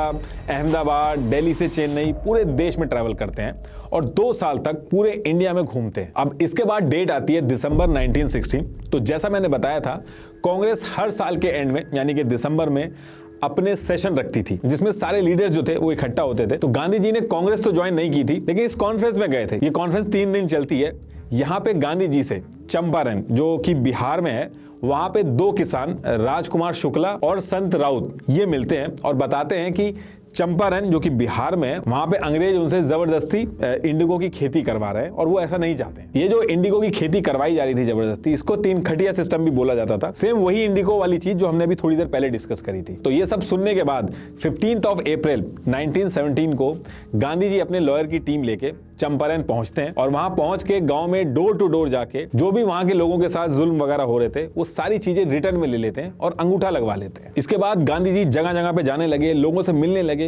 उनके जाते ही भीड़ बहुत ज्यादा इकट्ठा हो जाती थी, लोग उनको सुनते थे। और ये सारी चीजें जब ब्रिटिशर्स के नोटिस में आती हैं तो 16 अप्रैल 1917 को धारा 144 के तहत डिस्ट्रिक्ट कलेक्टर गांधी जी को ये बोल के वापस जाने को कहते हैं कि वो वहां पे अशांति फैला रहे हैं। गांधी जी इस चीज को पूरी तरीके से मना कर देते हैं कि वो कोई भी गलत काम नहीं कर रहे हैं, वो जाके अपने लोगों से ही तो मिल रहे हैं। इसके 2 दिन बाद 18 अप्रैल 1917 को उनकी मोतीहारी कोर्ट में पेशी होती है और जब ये खबर फैल जाती है तो चारों तरफ से लोग कोर्ट को घेर लेते हैं, नारेबाजी होती है।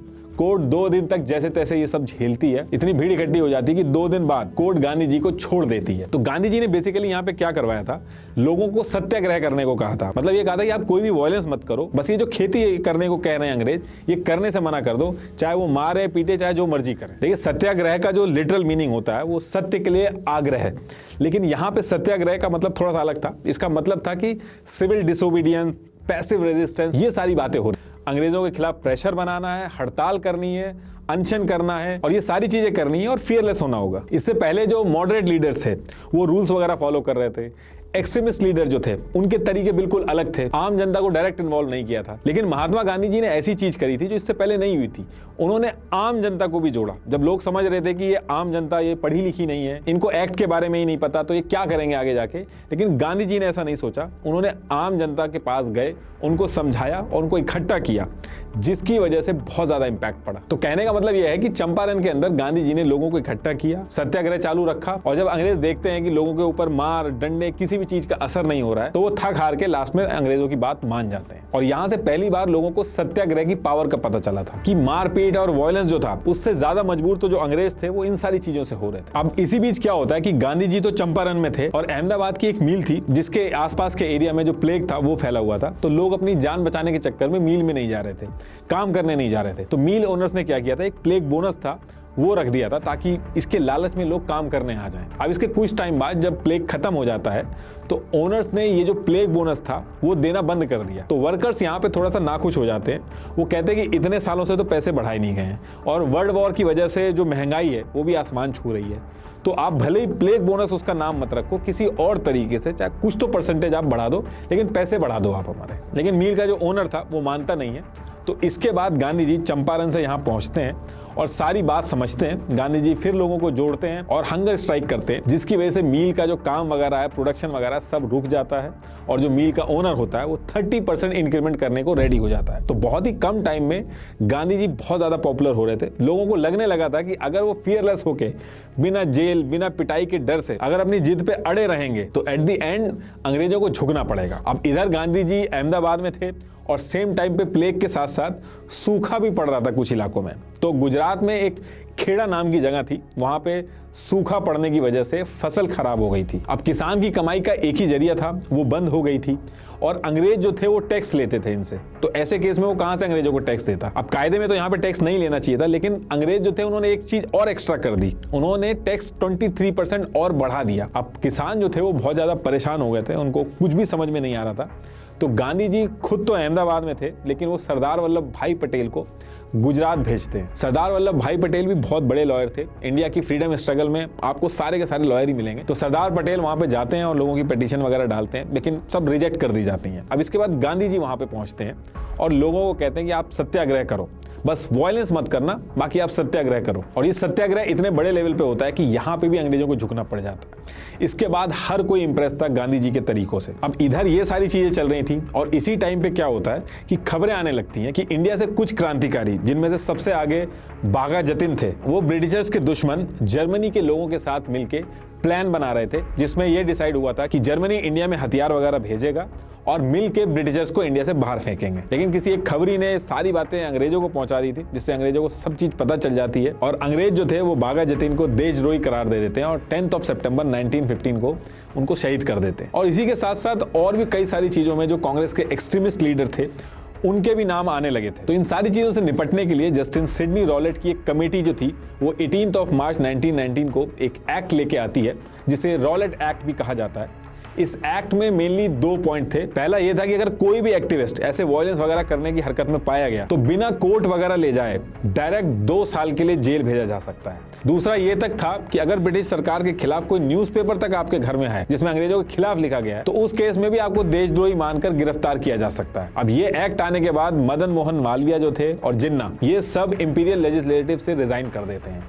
गांधी जी भी बहुत ज्यादा गुस्सा हो जाते हैं कि ये तो पूरी तरीके से मनमानी है, गुंडा राज है। इसमें यह था कि अगर पुलिस आपको उठा के ले जा रही है तो आप वकील के थ्रू या कोर्ट में जाके अपील तक नहीं कर सकते। जब ये सारी चीजें चल रही थी, लोग कहते थे ना दलील, ना वकील, ना अपील। ये लाइन उस समय बहुत ज्यादा फेमस हो गई थी। तो अब ये फिर से बहुत बड़ी चीज थी।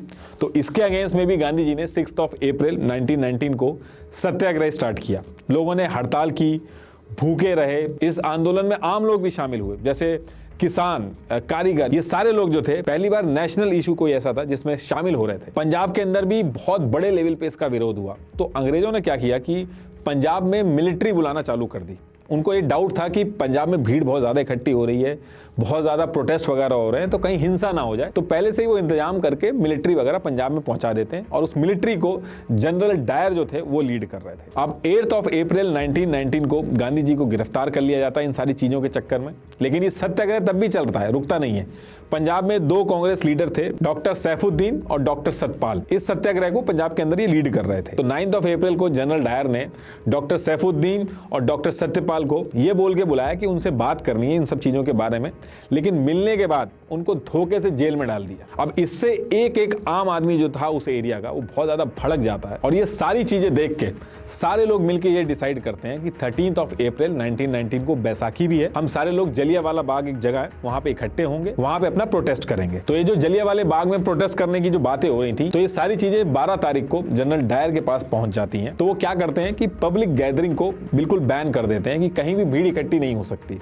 लेकिन उस टाइम पे सोशल मीडिया वगैरह तो था नहीं, तो खबर पहुंचने में भी टाइम लगता है। तो इस वजह से इतने कम टाइम में सबको पता ही नहीं चल पाया कि ऐसा कुछ बैन भी है। फिर 13 अप्रैल को करीब 10,000 लोग से ज्यादा जलियांवाला बाग पहुंच गए प्रोटेस्ट करने। अब इधर जनरल डायर जो थे उनको ये चीज पता चल जाती है और वो जलियांवाला बाग पहुंच जाते हैं। अब देखिए, जलियांवाला बाग का जो स्ट्रक्चर था, वहां से एक ही एंट्री थी और एक ही एग्जिट था और उसी पर्टिकुलर गेट पे जनरल डायर जो थे उसको ब्लॉक करके वहीं पे अपनी टीम के साथ खड़े हो जाते हैं और फायरिंग स्टार्ट करवा देते हैं। अब ब्रिटिशर्स के डेटा के हिसाब से 400 लोगों की जान गई है, लेकिन जो लोग वहां पे थे उनके हिसाब से 120 लाशें तो सिर्फ वहां पे जो कुआं था वहीं से निकली थी। पूरे देश में, इनफैक्ट देश के बाहर भी इसके बारे में बहुत हल्ला हुआ। गांधी जी इस चीज को सुन के बहुत ज्यादा हताश हो गए थे। उन्होंने 18 अप्रैल 1919 को इस सत्याग्रह को रोक दिया। लेकिन इस सत्याग्रह रोक तो दिया था, लेकिन यहां से ब्रिटिशर्स का जो बुरा टाइम था वो स्टार्ट होता है। इस इंसिडेंट को लेके हर तरफ से अंग्रेजों के ऊपर बहुत ज्यादा प्रेशर था।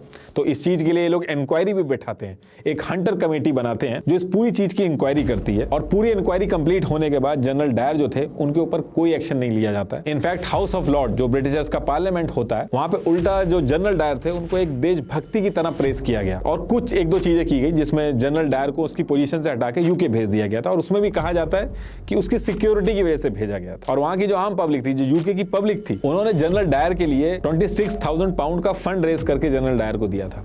तो इन सारी चीजों को सुन के, एक तो इंसाफ नहीं मिल रहा था, ये सारी चीजें सुन के पूरे इंडिया के अंदर लोग बहुत ज्यादा गुस्से में आ जाते हैं। और इसी टाइम पे गांधी जी मुस्लिम ग्रुप जो थे उनसे जाके बात करते हैं और उनको भी ब्रिटिशर्स के अगेंस्ट अपने साथ में ले आते हैं और कहते हैं कि आप हमारे साथ मिलकर नॉन कोऑपरेटिव मूवमेंट करो। मतलब कि अब ब्रिटिशर्स के साथ कोऑपरेशन नहीं करना, उनके जो लॉ वगैरह है। अब ये जो नॉन कोऑपरेटिव मूवमेंट ये शुरू करते हैं, इसमें कुछ दिन के बाद कांग्रेस भी इसमें जुड़ जाती है। और ये जो कांग्रेस जुड़ती है, इसके मॉडरेट लीडर हो चाहे एक्सट्रीमिस्ट लीडर हो, दोनों आके जुड़ते हैं। अब ये वो टाइम था जब इंडिया के अंदर ब्रिटिशर्स के अगेंस्ट में सब एकजुट होना शुरू हो गए थे और इस पूरे नॉन कोऑपरेटिव मूवमेंट को गांधी जी लीड कर रहे थे। इस नॉन कोऑपरेटिव मूवमेंट की पहली डिमांड थी स्वराज, मतलब कि सेल्फ रूल। अभी तक भी ये बात नहीं हो रही थी कि पूर्ण स्वराज चाहिए, अभी सिर्फ इक्वालिटी और खुद से अपने रूल्स रेगुलेशन चलाने की बात हो रही थी। आजादी की बात अभी आगे होगी। और दूसरा जो नॉन कोऑपरेटिव मूवमेंट था, इसका एक ये भी एम था कि जो जलियांवाला का इंसिडेंट हुआ था उसमें जो दोषी थे उनको सजा दी जाए। तो ये जो मूवमेंट इन्होंने शुरू किया था, इसमें यह था कि जून 1920 को ये लोग डिसाइड करते हैं कि जितने भी अंग्रेजों के स्कूल्स हैं, कॉलेजेस हैं, लॉ फर्म्स हैं, इलेक्शन वगैरह ये जो करवा रहे हैं, इन सब को हम बॉयकॉट करेंगे और जो अवार्ड वगैरह दिए हैं ये सब भी लौटा देंगे। अब स्कूल्स वगैरह अगर बॉयकॉट करेंगे तो इसके लिए इन्होंने स्कूल्स वगैरह बनाए भी, जैसे जामिया इस्लामिया, काशी विद्यापीठ, गुजरात विद्यापीठ, ये सब उसी टाइम के बनाए गए। लोगों ने अदालत ना जाके पंचायत में अपने केस सॉल्व करना शुरू किया। फॉरेन गुड्स जो थे उनको बॉयकॉट कर दिया गया और गांधी जी ने कहा कि आप चरखा चलाओ और खुद अपने कपड़े बनाओ। कई बड़े लोग जैसे जवाहरलाल नेहरू, उनके फादर मोतीलाल नेहरू, सरदार वल्लभ भाई पटेल, राजेंद्र प्रताप, ये सब जो लॉयर थे, इन्होंने अपनी नौकरी छोड़ दी थी इस मूवमेंट की वजह से। लेकिन ये सारी चीजों में जिन्ना ज्यादा खुश नहीं थे, उनकी कई सारी ऐसी चीजें थी जो पूरी नहीं होनी थी।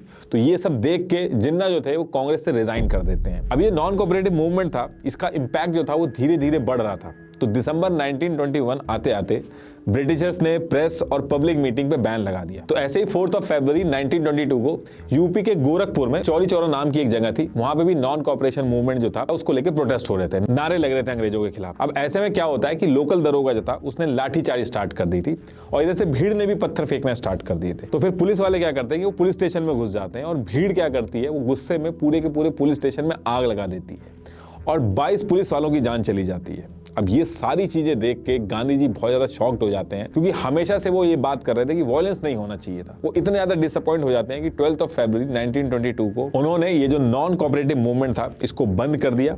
और अंग्रेजों ने क्या किया कि ये सारी चीजों की वजह से गांधी जी को 6 साल के लिए जेल में डाल दिया। अब ये सारी चीजें देख के लोगों को लगने लगा था कि जो स्वराज, हड़ताल, ये वाला जो तरीका है, इससे कुछ होने वाला नहीं है, बस टाइम खराब होगा। तो कुछ यंग गर्म खून वाले क्रांतिकारी क्या करते हैं, वो कहते हैं कि मांगने से अंग्रेज कुछ भी नहीं देंगे, क्योंकि इनकी नीयत खराब है। ये मानेंगे तभी जब हथियार उठा के बात होगी। और ये जो यंग ग्रुप था, इसके मेन लीडर थे राम प्रसाद बिस्मिल, सचेंद्र नाथ बख्शी और जोगेश चंद्र चटर्जी। इसके बाद ये क्या करता है कि अक्टूबर के मंथ में कानपुर में मिलते हैं और हिंदुस्तान रिपब्लिक एसोसिएशन HRA नाम से एक पार्टी बना देते हैं। आगे चल के इसमें सोशलिस्ट वर्ड जो था वो और ऐड हो जाता है, HSRA हो जाती है फिर ये पार्टी क्या करती है कि इंडिया के अंदर जितने भी यंग जनरेशन थी उनको अंग्रेजों के खिलाफ हथियार उठाने के लिए इंस्पायर करती थी। और जगह जगह पे इन्होंने एग्रेसिव मूवमेंट जो थे वो स्टार्ट कर दिए थे और अंग्रेजों को काफी भारी नुकसान हो रहा था। लेकिन इनको धीरे धीरे ये रियलाइज हो गया था कि अगर असली लड़ाई लड़नी है तो हथियार और पैसा चाहिए होगा। और पैसा कहां से आएगा, क्योंकि ये लोग जॉब तो करते नहीं थे।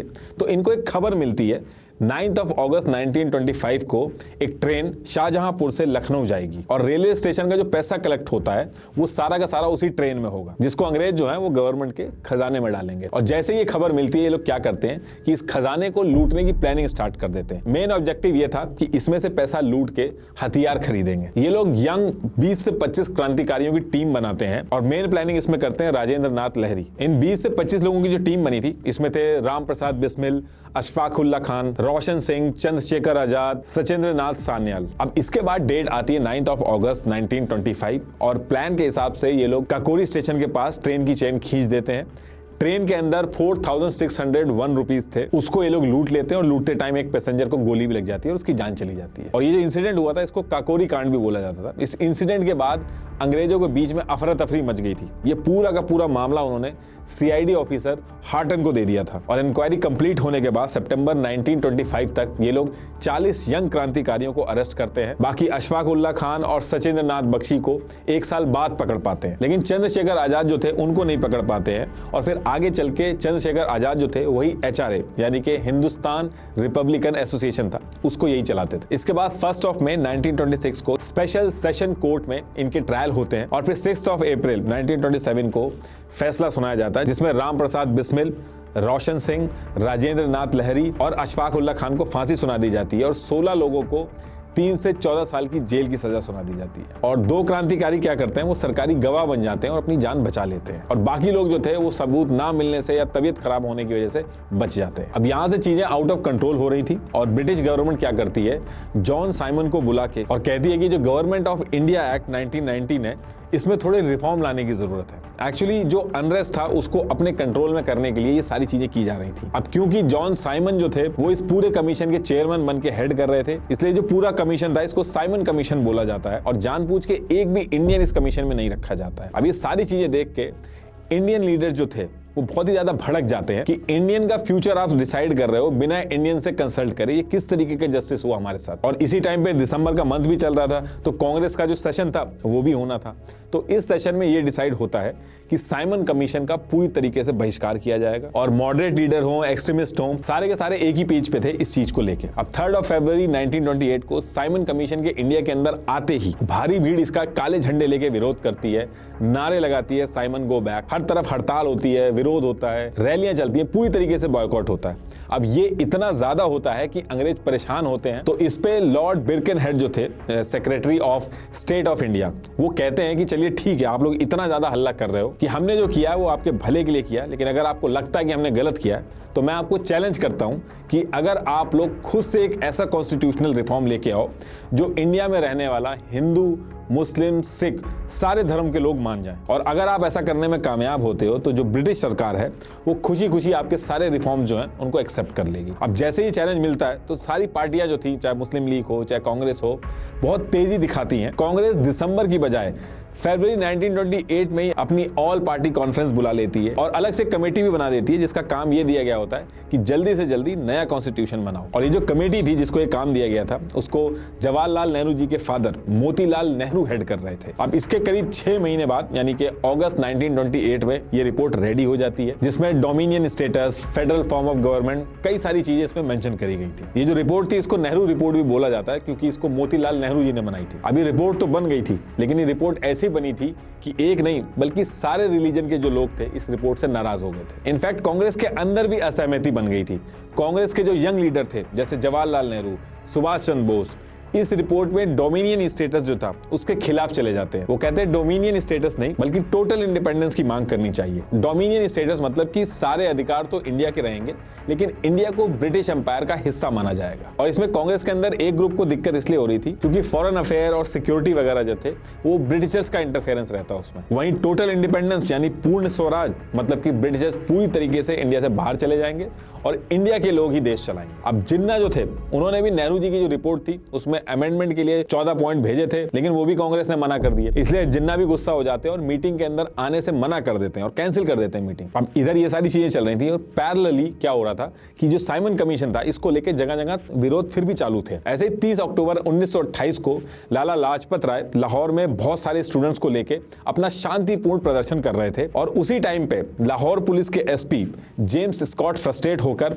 लाठीचार्ज का ऑर्डर कर देते हैं। इस लाठीचार्ज में लाला लाजपत राय को इतनी ज्यादा लाठियां पड़ जाती हैं कि वो घायल हो जाते हैं और 17 नवंबर को वो शहीद हो जाते हैं। अब एक इतने एजेड आदमी को लाठी से मार मार के उसकी जान लेना, बहुत सारे लोग गुस्सा हो जाते हैं। लाला लाजपत राय जो थे वो कांग्रेस के एक्सट्रीमिस्ट लीडर्स थे और जितने भी यंग क्रांतिकारी थे वो इनको अपना आइडल मानते थे और उसमें भी भगत सिंह जो थे वो इनको बहुत ज्यादा मानते थे। तो भगत सिंह ये सजेस्ट करते हैं कि लाला लाजपत जी के साथ जो हुआ है ये बहुत गलत हुआ है, इसलिए एसपी जेम्स स्कॉट जो है जिसने ये हरकत करी अब उसको मारना होगा, तभी इसका बदला पूरा होगा और अंग्रेजों की अकल ठिकाने आएगी। अब इसके बाद क्या होता है कि भगत सिंह, सुखदेव थापर, शिवाराम राजगुरु और चंद्रशेखर आजाद के साथ मिलकर प्लानिंग करना स्टार्ट करते हैं और फिर ये लोग मिलके 17 दिसंबर 1928 की डेट डिसाइड करते हैं। प्लान के हिसाब से ये था कि ये लोग डिस्ट्रिक्ट पुलिस हेडक्वार्टर जो कि लाहौर में था वहां ये लोग पहुंच के एसपी जेम्स स्कॉट जो था उसको मार देंगे। तो एज पर प्लान 17 दिसंबर को ये लोग वहां पहुंचते हैं और एसपी जेम्स स्कॉट जो था उसका वेट करते हैं। प्लान के हिसाब से राजगुरु को गोली चलानी थी और बाकी दोनों को कवर देना था, लेकिन इसमें एक दिक्कत ये होती है कि एसपी जेम्स स्कॉट को पहचानने में गलतफहमी हो जाती है। ये लोग एसपी जेम्स स्कॉट की जगह गलती से एएसपी जेपी साउंडर को मार देते हैं और मारने के बाद ये लोग वहां पे स्मोक वगैरह फेंकते हैं, स्लोगन वगैरह बोलते हैं और भाग जाते हैं वहां से। अंग्रेज जो थे इस चीज से बहुत ज्यादा गुस्सा थे, उनको बहुत बुरी तरीके से ढूंढ रहे थे और इधर ये लोग भी बहुत टाइम तक छुपे रहते हैं और इसकी वजह से इनकी जो आवाज थी वो दब गई थी, लेकिन इनकी जो अपनी आवाज थी वो लोगों तक पहुंचानी थी। तो ये लोग डिसाइड करते हैं कि अगर ये लोग गिरफ्तार हो जाएं तो जितने टाइम हियरिंग चलेगी जो जो बोला जाएगा वो सब न्यूज़पेपर में पब्लिश होगा, क्योंकि ऐसा रूल था। तो ये लोग गिरफ्तार होने का डिसाइड करते हैं। गिरफ्तार होने के लिए ये लोग 8 अप्रैल 1929 को सेंट्रल असेंबली दिल्ली में बॉम्ब फेंक देते हैं और इनका इरादा जान लेने का नहीं था, तो इसलिए क्या करते हैं साइड में जहां पे भीड़ नहीं होती है वहां पे बॉम्ब फेंकते हैं और इनकलाब जिंदाबाद के नारे लगाते हैं और फिर वहां पे इनको गिरफ्तार कर लिया जाता है। अब इसके काफी टाइम तक इंक्वायरी चलती है। फिर 24 मार्च 1931 को इन लोगों को फांसी की सजा सुना दी जाती है। अब इधर एक फांसी की सजा सुनाई जाती है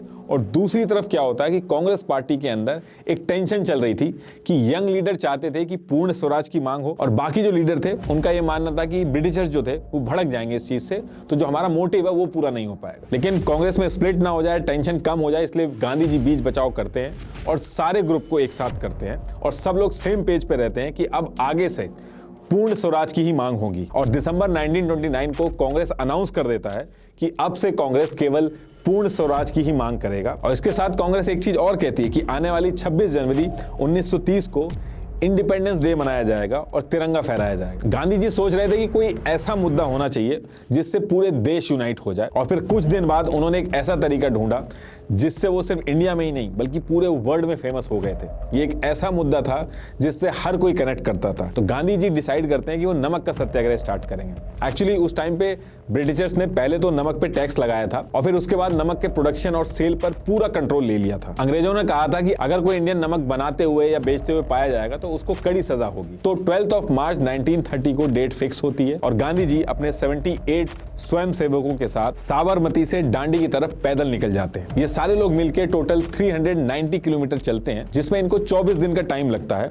और जब तक गांधी जी दांडी पहुंचते हैं एक पूरा का पूरा हुजूम गांधी जी के साथ जुड़ जाता है और इनके साथ दांडी मार्च करने लगता है। उसके बाद दांडी बीच पे पहुंच के गांधी जी एक नमक का ढेला उठा के अंग्रेजों को बनाए हुए लॉ को तोड़ देते हैं और यहाँ से नमक सत्याग्रह जो था उसकी शुरुआत हो जाती है। और गांधी जी इस पर्टिकुलर टाइम पे बहुत ज्यादा लोगों को कहते हैं कि यही टाइम है, सब लोग एकजुट होकर इस नमक सत्याग्रह से जुड़ो। और इस सत्याग्रह से भी जुड़ने के वही पुराने रूल्स थे कि वॉयलेंस नहीं करना है, गवर्नमेंट के जो टैक्स वगैरह हैं वो नहीं देने हैं और जितनी भी ब्रिटिश गवर्नमेंट की ऑर्गेनाइजेशन है उनको बॉयकॉट करना है। अभी जो नमक सत्याग्रह था ये इतना ज्यादा बड़ा हो जाता है कि पूरे वर्ल्ड का मीडिया इसके बारे में बात करने लगता है और बच्चे से लेकर औरत तक हर कोई इससे जुड़ जाता है। अब ये सारी चीजें जो हो रही थी इससे ब्रिटिशर्स पे बहुत ज्यादा प्रेशर आ गया था।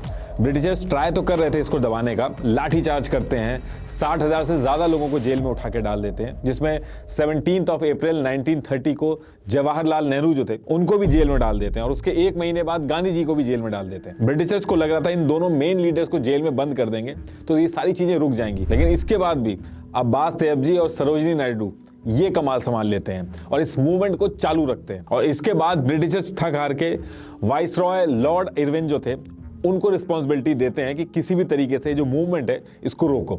अब लॉर्ड इरविन जो थे वो गांधी जी से जाके मिलते हैं, दोनों आपसी सहमति से 5 मार्च 1931 को एक एग्रीमेंट साइन करते हैं। इसे गांधी इरविन पैक्ट भी बोला जाता है। इस एग्रीमेंट में ये डील हुई थी कि अब इंडियंस भी नमक का प्रोडक्शन कर सकते हैं और ब्रिटिशर्स ने जितने भी लोगों को जेल में डाला था उनको वो छोड़ देते हैं और इसके बदले में गांधी जी जो थे वो इस मूवमेंट को बंद कर देते हैं। इस मूवमेंट के बाद एक चीज हुई थी कि ये जो कांग्रेस पार्टी थी, अंग्रेजों ने कांग्रेस पार्टी को इंडियन लोगों का रिप्रेजेंटेटिव एक तरह से मान लिया था और आगे के जितने भी काम हुए उसमें कांग्रेस को रिप्रेजेंटेटिव मानते हुए ही किया, जो कि कांग्रेस के लिए बहुत बड़ी विन थी। अब इधर ये मूवमेंट बंद तो हो जाता है, लेकिन दूसरी तरफ भगत सिंह जी की जो फांसी थी उसकी डेट पास आ जाती है और कई इंडियन लीडर उनको बचाने के लिए लगातार मर्सी अपील कर रहे थे, पर सब रिजेक्ट हो जा रही थी। और फिर 24 मार्च की जगह एक दिन पहले 23 मार्च की शाम को ही भगत सिंह जी को फांसी दे दी जाती है और वो शहीद हो जाते हैं। कुछ लोग गांधी जी को भी ब्लेम करते हैं कि अगर वो चाहते तो भगत सिंह को बचा सकते थे, क्योंकि इस मूवमेंट के बाद अंग्रेज जो थे वो गांधी जी के सामने बैकफुट पे थे और अगर गांधी जी कहते अंग्रेजों को तो उनको उनकी बात माननी पड़ती जैसे बाकी बात मानी थी। अब इसके बाद क्या होता है कि ईयर 1938 और 1939 दिसंबर में कांग्रेस के जैसे सेशन होते हैं दिसंबर के मंथ में, तो वो होते हैं और इन दोनों सेशन में सुभाष चंद्र बोस जो थे वो प्रेसिडेंट बनते हैं। लेकिन सुभाष चंद्र बोस जो थे वो थे तो कांग्रेस में, लेकिन गांधी जी की जो नॉन वायलेंस वाली थ्योरी थी उससे एग्री नहीं करते थे और उनका मन था कि कांग्रेस ये हड़ताल वगैरह के रास्तों को छोड़ के उनसे ऊपर उठे। उनका मानना था कि अग्रेशन और वायलेंस के बिना आजादी नहीं मिलेगी। बात इतनी ज्यादा बढ़ जाती है गांधी जी और सुभाष चंद्र बोस जी के बीच में कि गांधी जी साफ मना कर देते हैं सुभाष चंद्र बोस जी के साथ काम करने के लिए और सुभाष चंद्र बोस क्या करते हैं कि वो कांग्रेस के अंदर रिजाइन डाल देते हैं और अलग से एक अपनी पार्टी बना लेते हैं, ऑल इंडिया फॉरवर्ड ब्लॉक। अब सेम टाइम पे यानी कि सितंबर 1939 में सेकेंड वर्ल्ड वॉर भी शुरू हो जाती है और लॉर्ड लिनलिथ-ग्लो बिना किसी इंडियन या इंडियन लीडर के किसी से भी बिना पूछे डिक्लेयर कर देते हैं कि इस वॉर में जर्मनी के खिलाफ इंडिया हमारे साथ है और इंडिया के लोग हमारे साथ हैं। इससे कांग्रेस के जो लीडर थे वो काफी गुस्सा हो जाते हैं कि इंडिया के बिहाफ पे ये जिन्होंने बोला ये गलत बोला है और इस पर्टिकुलर चीज को लेके कांग्रेस लीडर जो थे वो फिर से रिजाइन करना स्टार्ट कर देते हैं। और जब बात ज्यादा बढ़ जाती है तो लिनलिथ-ग्लो 8 अक्टूबर 1940 को एक प्रपोजल भी देते हैं, आप जो जो डिमांड कर रहे हैं इंडिया के लिए हम आपकी सारी बातें मान लेते हैं, बस एक चीज का आपको ध्यान रखना होगा कि ये सारी चीजें एप्लीकेबल होंगी सेकेंड वर्ल्ड वॉर खत्म होने के बाद। लेकिन जो कांग्रेस के लीडर थे उनको इनकी बात पे कॉन्फिडेंस नहीं आ रहा था तो वो इस प्रपोजल को रिजेक्ट कर देते हैं। इस ऑफर को ऑगस्ट ऑफर भी बोला जाता है। जब ये ऑफर रिजेक्ट हो जाता है, लेकिन ब्रिटिशर्स जो थे उनको इंडिया की नीड बहुत ज्यादा थी, यहां तक कि ब्रिटिशर्स ये तक कह देते कि इंडिया को हम डोमिनियन स्टेटस दे देंगे, बस वॉर खत्म होने तक का वेट करना होगा और इस वॉर में हमारा आप साथ दीजिए। लेकिन अब इंडियन लीडर्स को डोमिनियन स्टेटस में कोई इंटरेस्ट नहीं था, उनको पूर्ण स्वराज चाहिए था, फुल इंडिपेंडेंस। और यहां से ब्रिटिशर्स के लिए हर तरफ से चीजें खराब होना चालू हो जाती है। उधर सुभाष चंद्र बोस जो थे वो लगातार इंडिया के कोने कोने में इंडिपेंडेंस की जो एक्टिविटीज थी उनको बहुत तेजी से बढ़ा रहे थे, इसलिए उनको दिसंबर 1940 में ब्रिटिशर्स उनको जेल में डाल देते हैं। लेकिन वहां पे भी हंगर स्ट्राइक वगैरह करने लगते हैं, वो तबीयत खराब हो जाती है उनकी। तो कुछ दिन बाद ही सुभाष चंद्र बोस को उनके ही घर में उनको हाउस अरेस्ट कर दिया जाता है, मतलब कि उन्हीं के घर में उनको बंद करके पुलिस और जासूस वगैरह लगा दिए जाते हैं ताकि कोई एक्टिविटी ना हो पाए। लेकिन सुभाष चंद्र बोस क्या करते हैं, वो अपना भेष बदल के जैसे तैसे करके वहां से बच के निकल लेते हैं और इसके बाद वो दुश्मन का दुश्मन दोस्त वाला प्लान बना के अफगानिस्तान और रशिया के रास्ते होते हुए दिसंबर 1941 को जर्मनी के पास पहुंचते हैं, जो ब्रिटिशर्स के अगेंस्ट में था। जब सुभाष चंद्र बोस जर्मनी पहुंचते हैं तो वहां पे सब उनको नेताजी नाम से बुलाने लगते हैं और नेताजी जुगाड़ लगा के हिटलर से भी मिलते हैं और वहां पे उनको प्रपोजल रखते हैं कि आपने जो ब्रिटिश इंडियन आर्मी के सैनिकों को बंदी बना रखा है उनको आप मुझे दे दीजिए, हम मिलकर ब्रिटेन के खिलाफ लड़ाई लड़ेंगे। और हिटलर इस चीज को लेकर मान जाता है और फिर इसके बाद नेताजी जापान के लिए निकल जाते हैं। इंडिया के बाहर अलग अलग देश जाके सुभाष चंद्र बोस जी अपने हिसाब से इंडिया की लड़ाई लड़ रहे थे। इधर इंडिया के अंदर गांधी जी अंग्रेजों के खिलाफ एक नया मूवमेंट स्टार्ट करने का डिसाइड करते हैं। उनका प्लान था कि 8 अगस्त 1942 को वो क्विट इंडिया मूवमेंट करेंगे। बाकी के जो मूवमेंट्स किए थे उन्होंने उसी तरीके से ये भी था, इसमें भी नॉन वायलेंस था, लेकिन इसमें गांधी जी ने कुछ रूल्स चेंज कर दिए थे। इसमें गांधी जी ने सबको समझाया था कि सरकारी नौकरी इस बार छोड़नी नहीं है, बल्कि नौकरी में रह के आंदोलन करने हैं। जैसे मान लो कोई सिपाही है, अगर उसको इंडियंस को मारने को कहता है तो अंग्रेजों को मना करना है ये काम करने से। और गांधी जी ने ये भी समझाया कि इस बार ये मूवमेंट बहुत बड़ा होगा तो ये लीडर्स को फिर से जेल में डालेंगे, लेकिन झुकना नहीं है, डू और डाई फॉलो करना है, कर जाओ या फिर करते हुए मर जाओ, लेकिन इस बार पीछे नहीं हटना है क्योंकि दोबारा ऐसा मौका नहीं आएगा। इधर गांधी जी अपना भाषण देते हुए लोगों को समझा रहे होते हैं और दूसरी तरफ कुछ ही घंटों में अंग्रेज गिरफ्तारी शुरू कर देते हैं। ऑलमोस्ट सारे लीडर, जितने भी मेन लीडर थे, सबको उठा के जेल में डाल देते हैं और गांधी जी को नजरबंद कर दिया जाता। अब यहाँ पे दिक्कत ये हो गई थी कि लीडर्स नहीं थे तो जो क्राउड था, जो आम जनता थी, वो वायलेंट हो गई थी। जगह जगह आग लगा दे रहे थे, सरकारी ऑफिसर्स जो थे वहां पे आग लगा दे रहे थे, पीटना शुरू कर दे रहे थे ऑफिसर जो थे, रेलवे वगैरह जो थे वहां पे तोड़फोड़ स्टार्ट हो गई थी। और फिर ये सारी चीजें देख के अंग्रेज जो थे वो बहुत ज्यादा गुस्से में आ गए थे। अंग्रेजों ने कई जगह पे फायरिंग स्टार्ट करा दी थी। कुछ ही महीनों के अंदर 1 लाख से ज्यादा लोगों को जेल के अंदर डाल दिया था।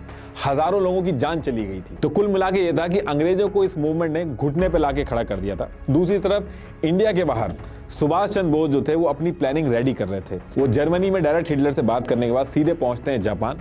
वहां पहुंचने के बाद भी वो वहां के पीएम से मिलते हैं और वहां पे भी वो सेम प्रपोजल रखते हैं कि इंडियन ब्रिटिश आर्मी के जितने भी वॉर प्रिजनर हैं उनको वापस मांगते हैं। ऐसा करके वो अपनी एक आज़ाद हिंद फौज यानी कि इंडियन नेशनल आर्मी बना लेते हैं। इस आर्मी को बनाने का उनका मेन मकसद ये था कि ये आर्मी जाके इंडिया के अंदर ब्रिटिशर से लड़ेगी। इसमें इन्होंने एक ऑल वुमेन यूनिट भी बनाई थी। इस रेजिमेंट का नाम दिया गया था झांसी की रानी रेजिमेंट। ये जो आर्मी थी इसमें जितने भी लोग थे वो बहुत ज्यादा जोश में थे। और इसके बाद फिर सुभाष चंद्र बोस क्या करते हैं, वो अनाउंसमेंट कर देते हैं कि ये जो वर्ल्ड वॉर है इसमें आजाद हिंद फौज जो है वो जापान के साथ है। और कुछ ही दिन पहले जापान ने अंडमान और निकोबार आइलैंड जो था, तो वो जो आइलैंड था वो जापान ने कुछ शर्तों के साथ सुभाष चंद्र बोस जी को दे दिया था। और सुभाष चंद्र बोस क्या करते हैं, वहां पे जाके तिरंगा लहरा देते हैं। और ये जो अंडमान और निकोबार था इसमें अंग्रेज पहले क्या करते थे कि काला पानी की सजा देते थे। तो जितने भी इंडियंस को दी जाती थी उनको यहीं पे कैदी बनाया जाता था।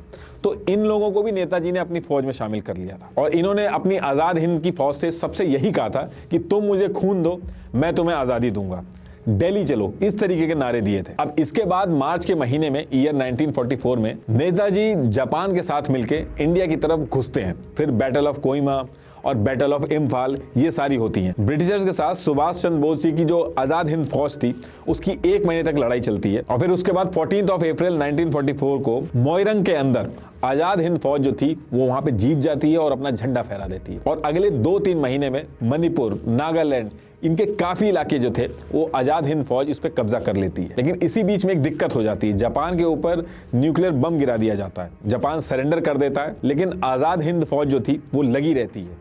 लेकिन जापान जैसे ही पीछे हटता है, फौज को हथियार, खाने का सप्लाई, हर एक चीज में दिक्कत आने लगती है। और फिर आगे चल के मजबूरी में आजाद हिंद फौज को सरेंडर करना पड़ता है। अब ब्रिटिशर्स ये फौज जो थी इससे जीत तो गए थे, लेकिन उनके ऊपर इंटरनेशनल प्रेशर बहुत ज्यादा बढ़ गया था। बाकी देश भी ये बातें डिस्कस करने लगे थे कि इंडिया के अंदर लोगों के साथ जो हो रहा है ये सही नहीं हो रहा है। दूसरी दिक्कत अंग्रेजों के साथ ये थी कि क्विट इंडिया मूवमेंट की वजह से पूरा देश यूनाइट हो गया था। उन्होंने काम धंधा सब रोक दिया था, उनका कोई काम ही नहीं आगे बढ़ने दे रहे थे। तीसरी चीज, ये अंग्रेज वर्ल्ड वॉर में भी काफी फंसे हुए थे और नुकसान बहुत ज्यादा हुआ था इनका। और आजाद हिंद फोर्स ने जो नुकसान किया था इसको देख के ब्रिटिशर जो थे वो बहुत ज्यादा शॉक्ड थे। ये जीत तो गए थे, लेकिन ब्रिटिश आर्मी में जो इंडियन सिपाही थे उनसे इनका विश्वास जो था वो पूरी तरीके से उड़ गया था। उनको ये चीज रियलाइज हो गई थी किसी ना किसी तरीके से अगर ये किसी रिवॉल्ट को दबा भी देंगे तो उनके जो सिपाही हैं, जिसमें सबसे ज्यादा इंडियन सिपाही हैं, वो एक्चुअली उनके खिलाफ ही हैं। तो आज वो दबा भी देंगे तो कुछ टाइम बाद फिर से रिवॉल्ट होगा। ये एक नेवर एंडिंग प्रोसेस हो गया था जिसमें उनका नुकसान होना तय था। और मेन जो अंग्रेज आए थे वो इंडिया के रिसोर्सेज को पूरी तरीके से लेने आए थे। इंडिया के रिसोर्स को पूरी तरीके से यूज करके इंडिया को गरीब तो उन्होंने ऑलरेडी बना ही चुके थे। तो ये सारी चीजें थी, यूके की जो पॉलिटिक्स थी वहां पे भी ये सारी चीजें डिस्कस हो रही थी कि इंडिया में ये जो चल रहा है ये एक नुकसान का सौदा है। अब इसके बाद यूके के अंदर चुनाव आने वाले होते हैं और जो ऑपोजिशन पार्टी थी यानी कि लेबर पार्टी थी, उसने अपने मैनिफेस्टो में बोल दिया कि इंडिया को वो सेल्फ गवर्नेंस देंगे। उनका मानना था कि यूके अगर इंडिया से बाहर निकल आए तो ही उसके लिए बढ़िया है। और उन्होंने ये भी बोला कि अगर वो जीत जाएंगे तो इंडिया को फ्री कर देंगे। और फिर इसके बाद यूके के अंदर जनरल इलेक्शन होते हैं। लेबर पार्टी के क्लेमेंट एटली यूके के प्राइम मिनिस्टर बनते हैं और सितंबर 1945 को वो अनाउंसमेंट करते हैं कि दिसंबर 1945 से जनवरी 1946 में इंडिया के अंदर वो इलेक्शन करवाएंगे और इंडिया की जनता जिन कैंडिडेट्स को इलेक्शन में जितवाएगी उनके हिसाब से ही कॉन्स्टिट्यूशनल असेंबली बनाई जाएगी, जो कि इंडिया का खुद का अपना कॉन्स्टिट्यूशन होगा। और फिर 2 साल बाद 10 फरवरी 1947 को यूके के पीएम एटली एक हिस्टोरिकल स्पीच देते हैं जिसमें वो बोलते हैं कि अगले साल जून में यानी कि जून 1948 में इंडिया को इंडिपेंडेंस दे दी जाएगी और इंडिया का खुद का कॉन्स्टिट्यूशन होगा। इंडिया एक इंडिपेंडेंट कंट्री होगी जिसको इंडियंस चलाएंगे और ब्रिटिशर्स इंडिया से बाहर चले जाएंगे। और जैसा वो कहते हैं वैसा ही होता है, लेकिन आजादी की डेट चेंज होती है। जून 1948 की बजाय अगस्त 1947 में हमें आज़ादी मिलती है। अब ये 10 महीने पहले क्यों आज़ादी मिली, इसको हम जो इस सीरीज के आगे जो वीडियो बनाएंगे उसमें जो बंटवारे वाली वीडियो बनाएंगे, इंडिया पाकिस्तान का कैसे बंटवारा हुआ, उसमें ये चीज आपको पता चलेगी। लास्ट में एक बार फिर से आपको बता दूं कि कुक्कू एफएम की ऑडियो बुक आजाद हिंद सरकार ड्रीम ऑफ अ वॉरियर जरूर सुनिएगा, लिंक मैंने डिस्क्रिप्शन में दे दिया। Thank you.